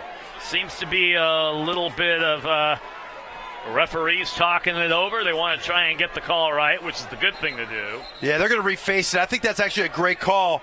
Right, there's 3 officials out here. 2 were on the far sideline. There was only 1 where the ball went out of bounds. I think this is a good decision by the crew here, the officiating crew, to reface it. Well, it's good enough for you, Malone. It's good enough for me. I like that. I like the sounds of that. 7:07 remain. 16-15 your score. The official explaining on the sign why the call that was made. And that's a sign of a good officiating crew. If you're not sure, confer, talk about it, and get it right, because not only has this been an exciting game, but you don't want a call by the officials to make the difference in who wins and loses. Exactly. And to be honest, I thought it was Virginia's ball. Cornell thought it was their ball. So let's reface it. Boy, that Bockelman goal that was scored was so quick. I didn't even see that one. I mean, and the kid hadn't scored a goal all year. You don't expect him to shoot it, and he does it in fast fashion. Can't blink out here. Nope. Right? You can't be surprised. We can't be surprised that the youth numbers in our sport is going up every year. That's going to be a flag. That should be a flag with possession. Yep. Shocked that there's no call on that.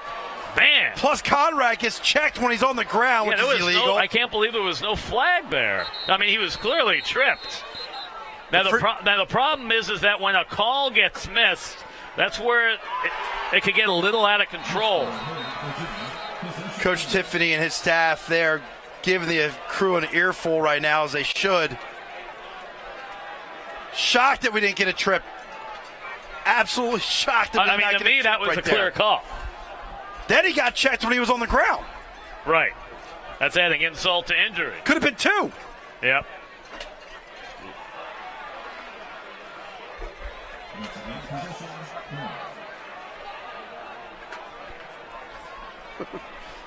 Exactly. So, Mark, you saw it there from the sideline. We saw it up in the booth, but the officials never threw the hanky. Go figure. The only 3 guys that didn't see it. Yep. 6:45 to go here in regulation.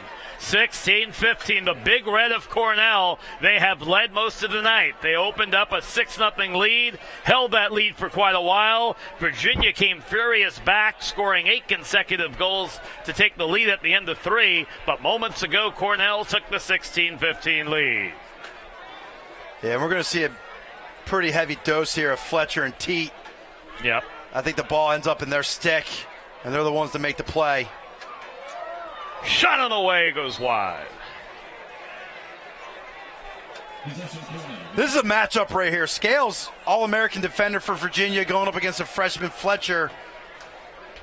I feel like Fletcher's has the edge right now in that matchup.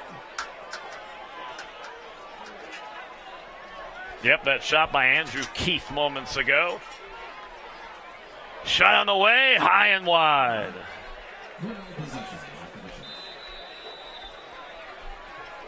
Here we go. Fletcher's going to go to his right. Shot. Great save by nice Thompson. save by Thompson. And he scoops it up.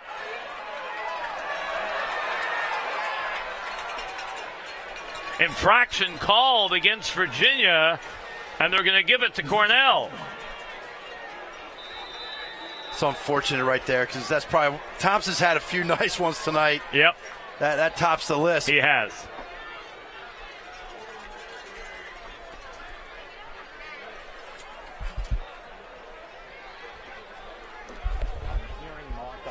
Cornell being patient. They love the two-man game with Teat. Didn't have them. They're going to swing it to the other side. Good patience. Let's see what they can do. Trying to take a 2-goal lead here against Virginia. 5:15 remains to play in quarter number 4. Here at Labard Stadium at Orange Coast College in Costa Mesa, California. Aaron pass going out of bounds. It's going to go to Virginia. For Cornell, I think that's only about their 3rd or 4th turnover of the game. Yeah, I mean, on the offensive end, they haven't turned the ball over much on the offensive end. In the clearing game, there's been a few turnovers, but when it's been 6-on-6, there hasn't been many. I agree. Here comes UVA looking to tie things up as they trail by 1. But for Virginia had to play defense there for a number of minutes. Yep. Great job by the crew to get it done. Shot on the way wide. Loose ball rebound. Who wants to come away with that grounder? There's a scrum down there on the ground. Yeah, and I think if you're Cornell, you just don't give Virginia a chance at all to pick it up and get an easy one. Yep, Williams, no surprise, was in the middle of that. Should be Virginia ball. Yep, tempers kind of flaring, a little extracurricular activity. And they're bouncing back to Mario a little bit, keeping them away. There's a quick whistle. Virginia keeps possession is the call. So trailing by 1. Looking to tie. Here come the Cavs from the ACC. A team that's won it all on 5 separate occasions, most recently in 2011, and no one will forget the perfect 17-0 season in 2006. Cornell comes away with it. Good defensive play right there by the Big Red. Yeah, great check. Yep. And then way to get it off the carpet. Now they got to clear it because Virginia's going to go in their 10-man, and it's not going to be easy. Great handle. Yep, and here they come. Here comes Big Red. 3:54 to go, up by 1. Shot, score! Up by 2!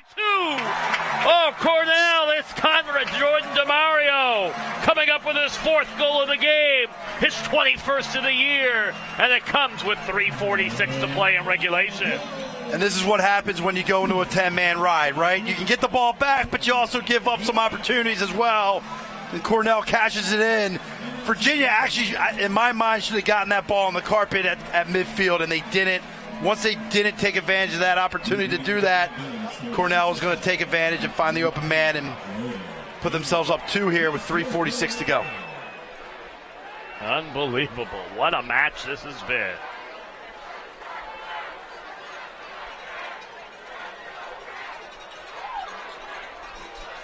(17-15), Cornell leads it.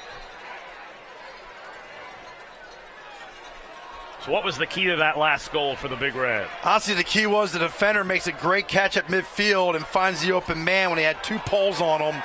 And then it was just a matter of guys getting into the passing lanes.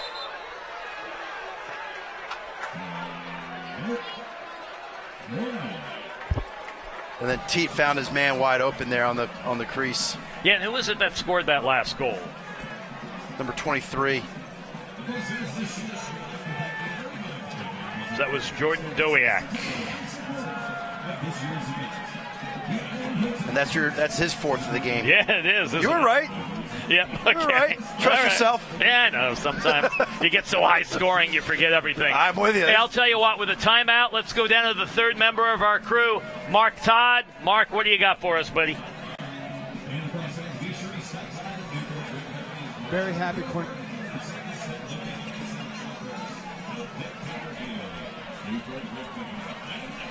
I figured you'd have something for us during that timeout, but I think there was just some technical difficulties there.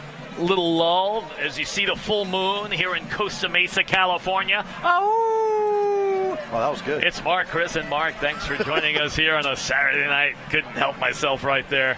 But I'll tell you what, this is great for the sport of lacrosse. This is great for Southern California.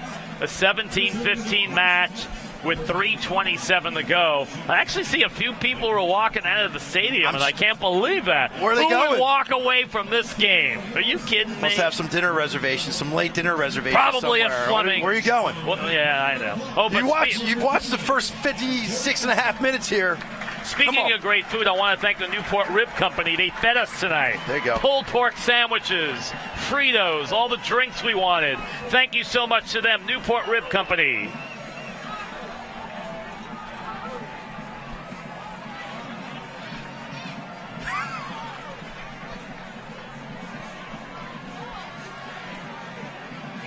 Okay, Cornell's going to try to get the ball in offense and bury it back at X and try to take some time off the clock and then try to set up a little play they have prepared from that. So look for some action coming from Cornell from behind the goal. Well, thank you so much for that report. And I'll tell you what, boy, this has just been a fun game going back and forth. It's been a heavyweight championship fight. Right now, Cornell, they've got Virginia on the ropes. Can the Cavs, do they have something left enough in the tank to find a way to pull this one out? Oh, you know they do. I mean, they practice at this pace every day. So they're used to this. They know what they need to do. Plenty of time. Just like you said, right? Last week, they lose a nail-biter to Syracuse. First time Syracuse was leading the game. So here's a double. Great opportunity for a double. They get it. Great job.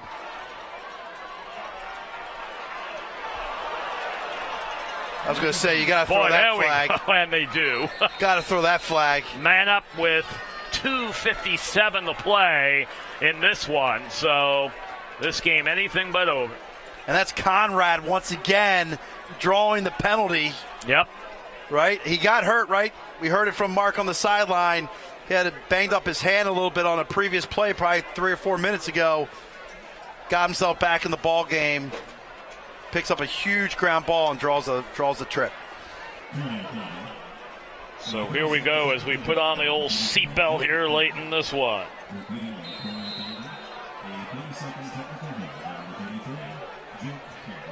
And Virginia's going to get right into it. They're not a team that's going to pass it around. They're going to go right away. And the shot 3-4 goes passes, wide. let it rip. Yep. The big surprise goals-wise for Cornell has been Jordan Dowiak. He only had 2 goals on the year entering tonight, 4 goals for 6 on the season.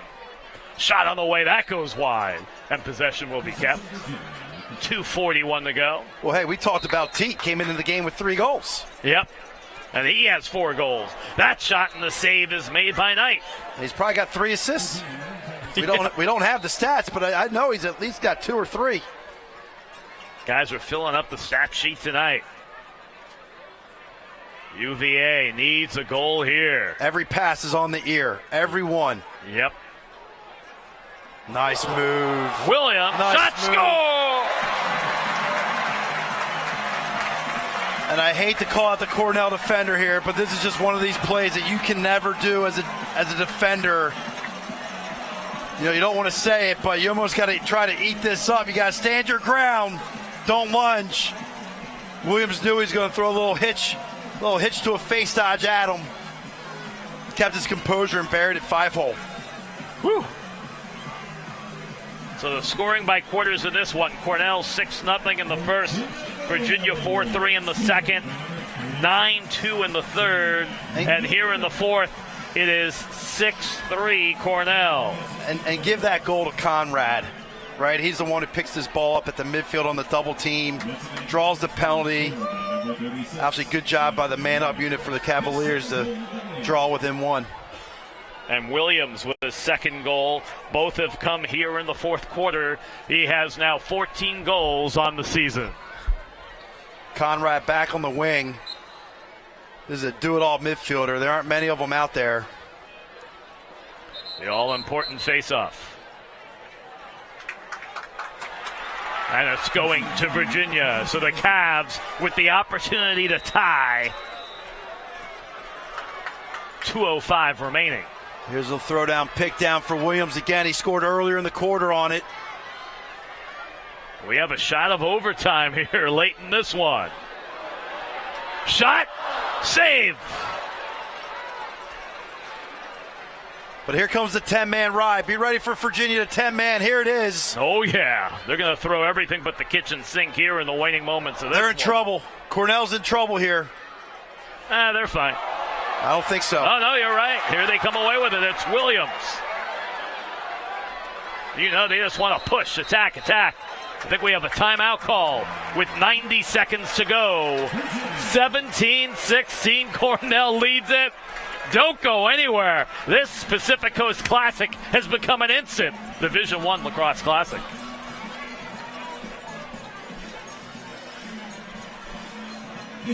And with a timeout being called, let's go down to the third member of our crew, Mark Todd. Mark, what do you got for us? It looks like you're hanging out by the Virginia. Virginia's going to take advantage of this man-up situation. They're getting all their guys together, and their coach.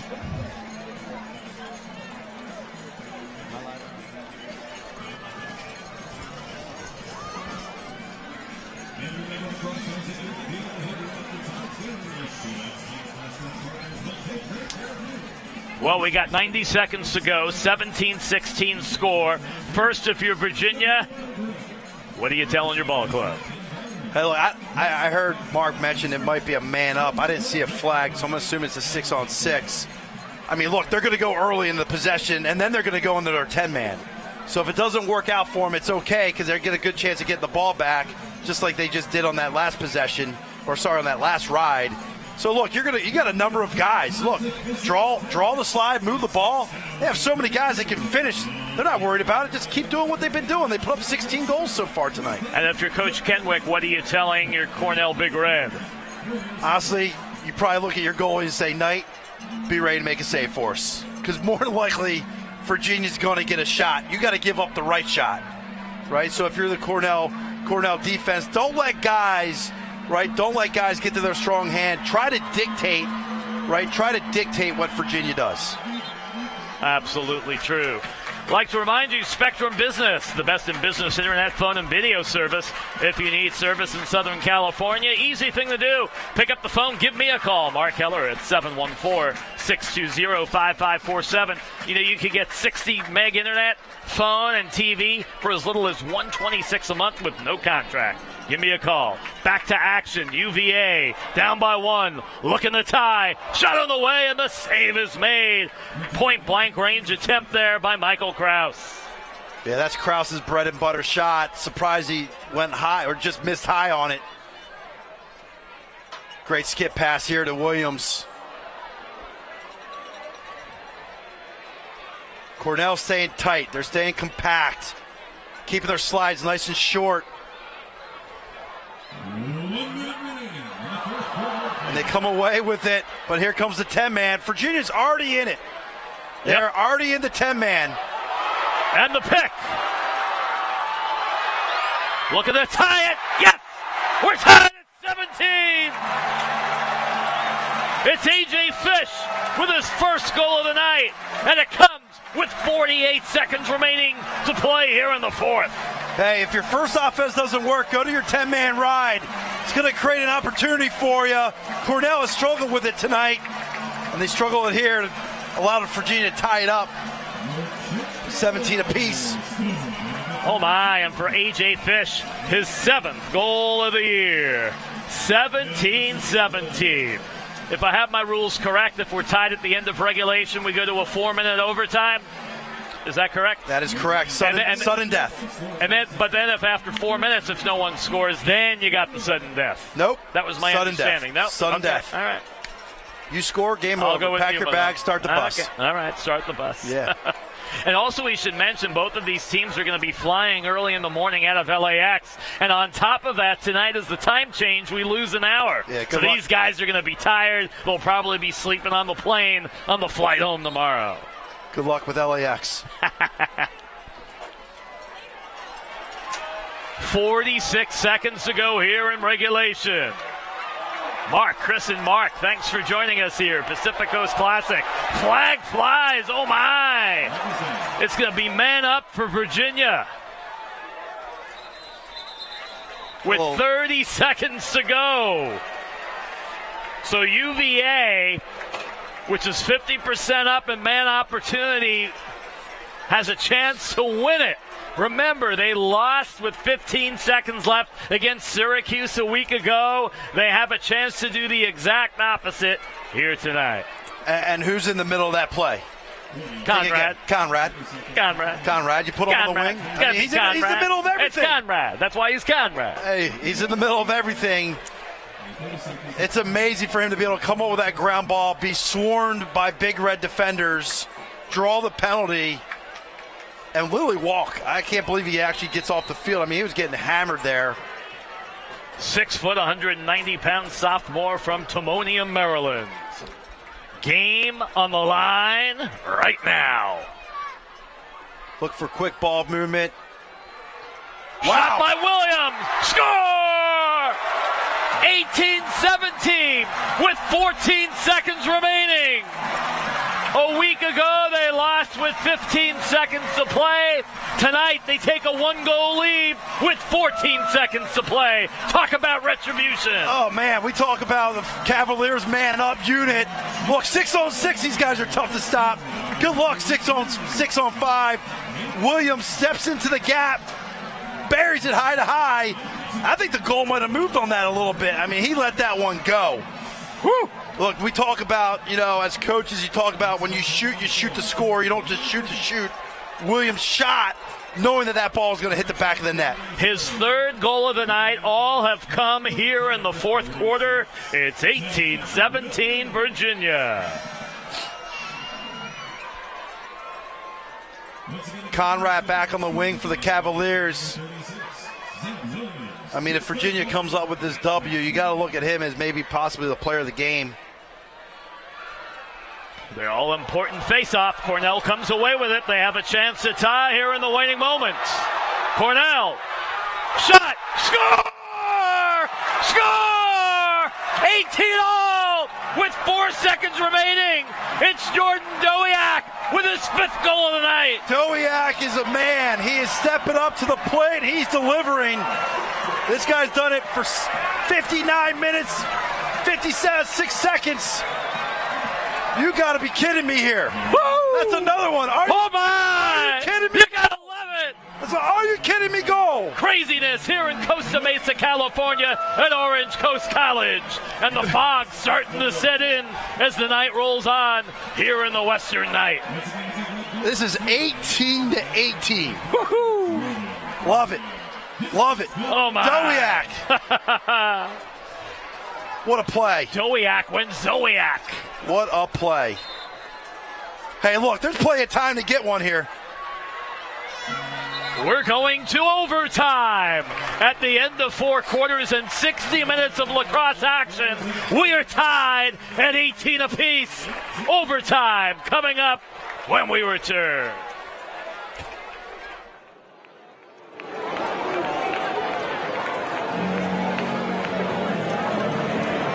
Ladies and gentlemen, at the 4 quarters of action, let's go here in town.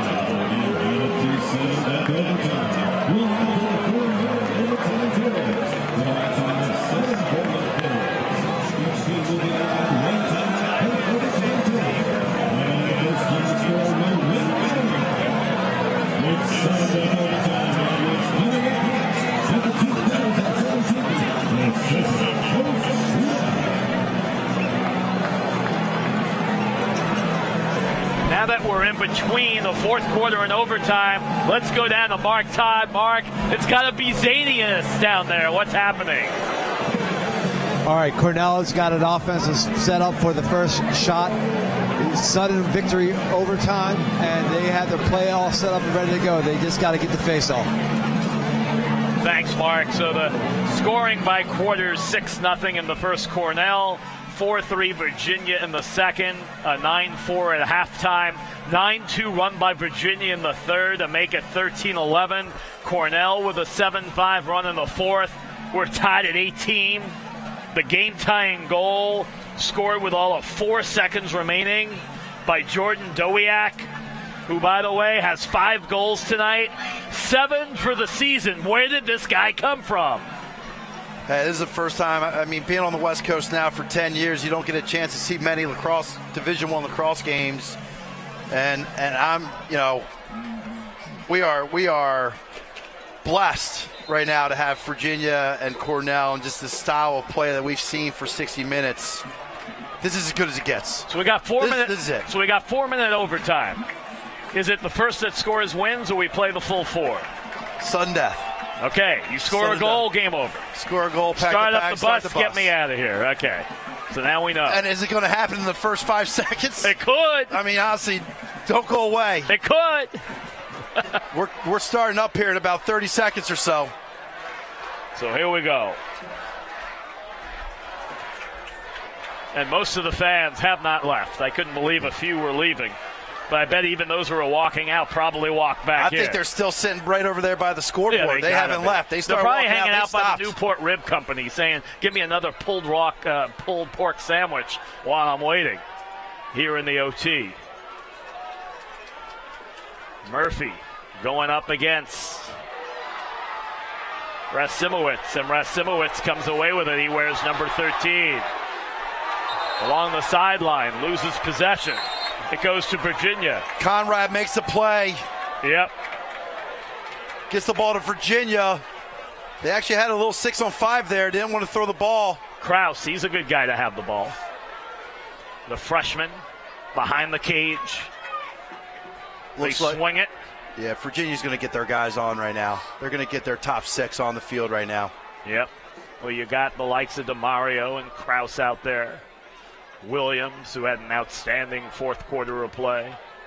Got Big Little behind the cage with Krause and Lukovic. Yeah, don't forget about Lukovic. Yeah, can't forget about Lukovic. Been playing midfield this year. He's got it. A lot of experience on the attack end of the field. Yep. Here comes Williams. He was Mr. Fourth Quarter, scoring 3 goals, keeping Virginia alive. Good patience here by Virginia. Oh, and here we go. Yep. Just as I Shot say, goes wide. Just as I say that, huh? Yep. Well, the thing is, Aiken's going to get the short stick. He's one of the top freshmen in the country. He loves that. He loves that matchup. Here's Williams. Williams shot, score! Williams with his 4th goal of the night. It comes with 2:41 to play in overtime. Your final score: Virginia 19, Cornell 18. Retribution for the Cavaliers. They're now 5-2 on the year. The Big Red now 0-4, but they sure didn't play like an 0-4 team tonight. No, there's a lot of positives to take away from this game if you're the Big Red. And for Virginia, wow, you start off down 6-0 at the end of 1, and you stuck with the game plan the entire time, right? You weren't winning the faceoffs, but your 10-man ride helped you get back into the game, and you stuck with the game plan. I think they can learn a lot from that as well. You know, Zeb Williams scores 4 goals here in the second half. 3 in the fourth quarter, the game winner in overtime with 2:41 to go. He's got 16 goals on the year. And Virginia, a team which trailed most of this match, found a way to keep alive. They win it in the OT. They pull off the victory, and they get to enjoy a long plane fly home and celebrate a W. Yeah, back to Charlottesville they go with a lot of smiles on their faces. I feel bad for the Big Red. I mean, this is just one of those games, and these games occur every weekend where you just don't, someone's got to lose, but you don't want either team to lose, right? Yep, both teams will continue their schedule on the 18th of March. For Cornell, they'll start Ivy League play. They're going to play a tough one at Yale against the 20th ranked team in the country. And meanwhile, Virginia, they've got a game against the number 1 ranked team in the country. They'll be hosting the Fighting Irish of Notre Dame.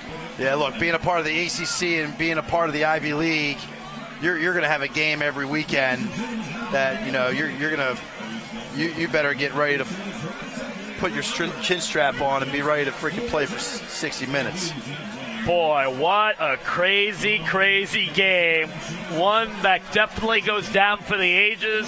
Saw 37 goals scored in a 19-18 game.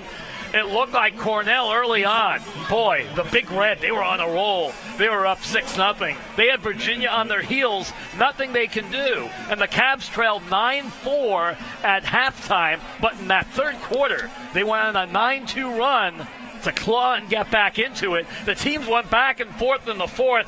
We had the tying goal scored with 4 seconds left in the match. We go to overtime, and then Williams, who had been quiet for so much of the match, scored 3 goals in the fourth, and the game winner to seal it for UVA.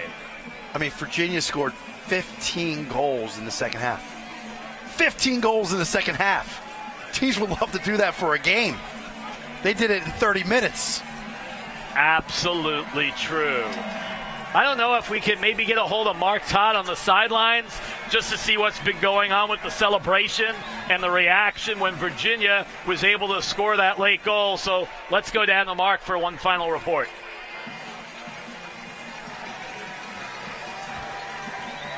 Listen to the Virginia sideline. Coach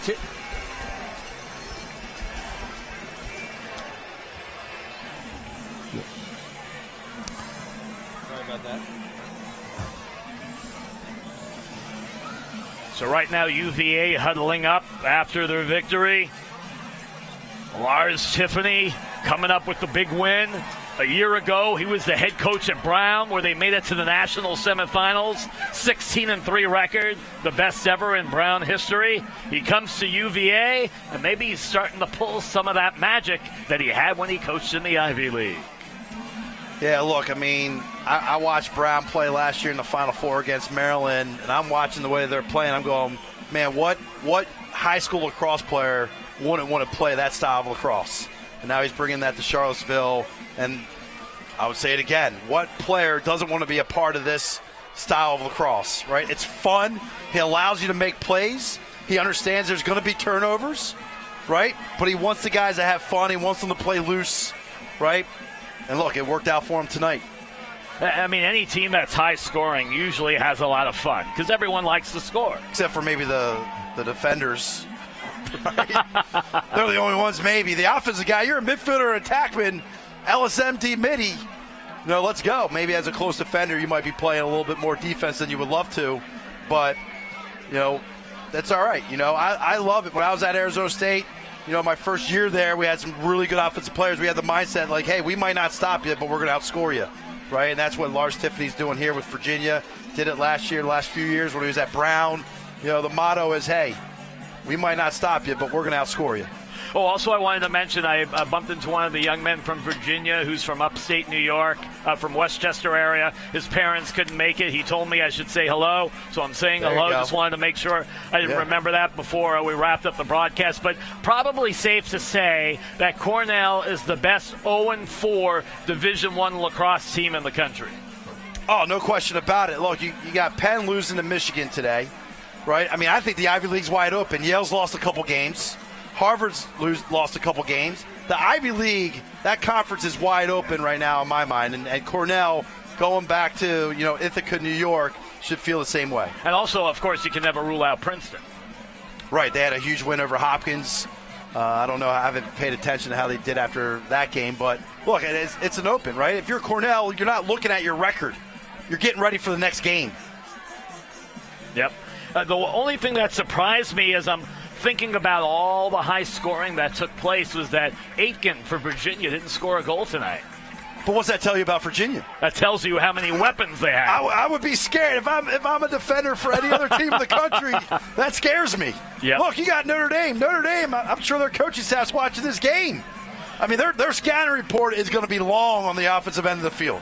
Yep, and as you watch the Big Red walking off, obviously they're disappointed, but they had some great performances from Dowiak and Pedersen, Teets and Fletcher. And remember, this is a very, very young team. A lot of the guys that we mentioned are freshmen. They're obviously only going to get better. At Ivy League and Division I lacrosse across the country, you better watch out in the next few years for the Big Red. I mean, Fletcher and Teet, they do not play like freshmen. That's a fact. I mean, you would, if you didn't look at their grade, you would think those guys were juniors or seniors easily, right? And like you said, they're only going to get better, right? Cornell's going to figure it out. They will get their first win at some point. It's going to happen, right? And like you said, they're young, so these guys are, it's tough. You can't teach experience, so they got a lot of it here tonight. Well, that's going to wrap it up from Labard Stadium at Orange Coast College in Costa Mesa, California. Well, the 4th annual Pacific Coast Shootout was exactly that. It went to 2:41 of the overtime, and Zeb Williams' 4th goal of the year to make it your final score, the University of Virginia 19 and Cornell 18. For Ted Bendrick and our entire broadcast crew, my partner, Chris Malone, Mark Todd from the sideline. I'm Mark Heller saying so long from Costa Mesa, California. Until next time, so long and good night.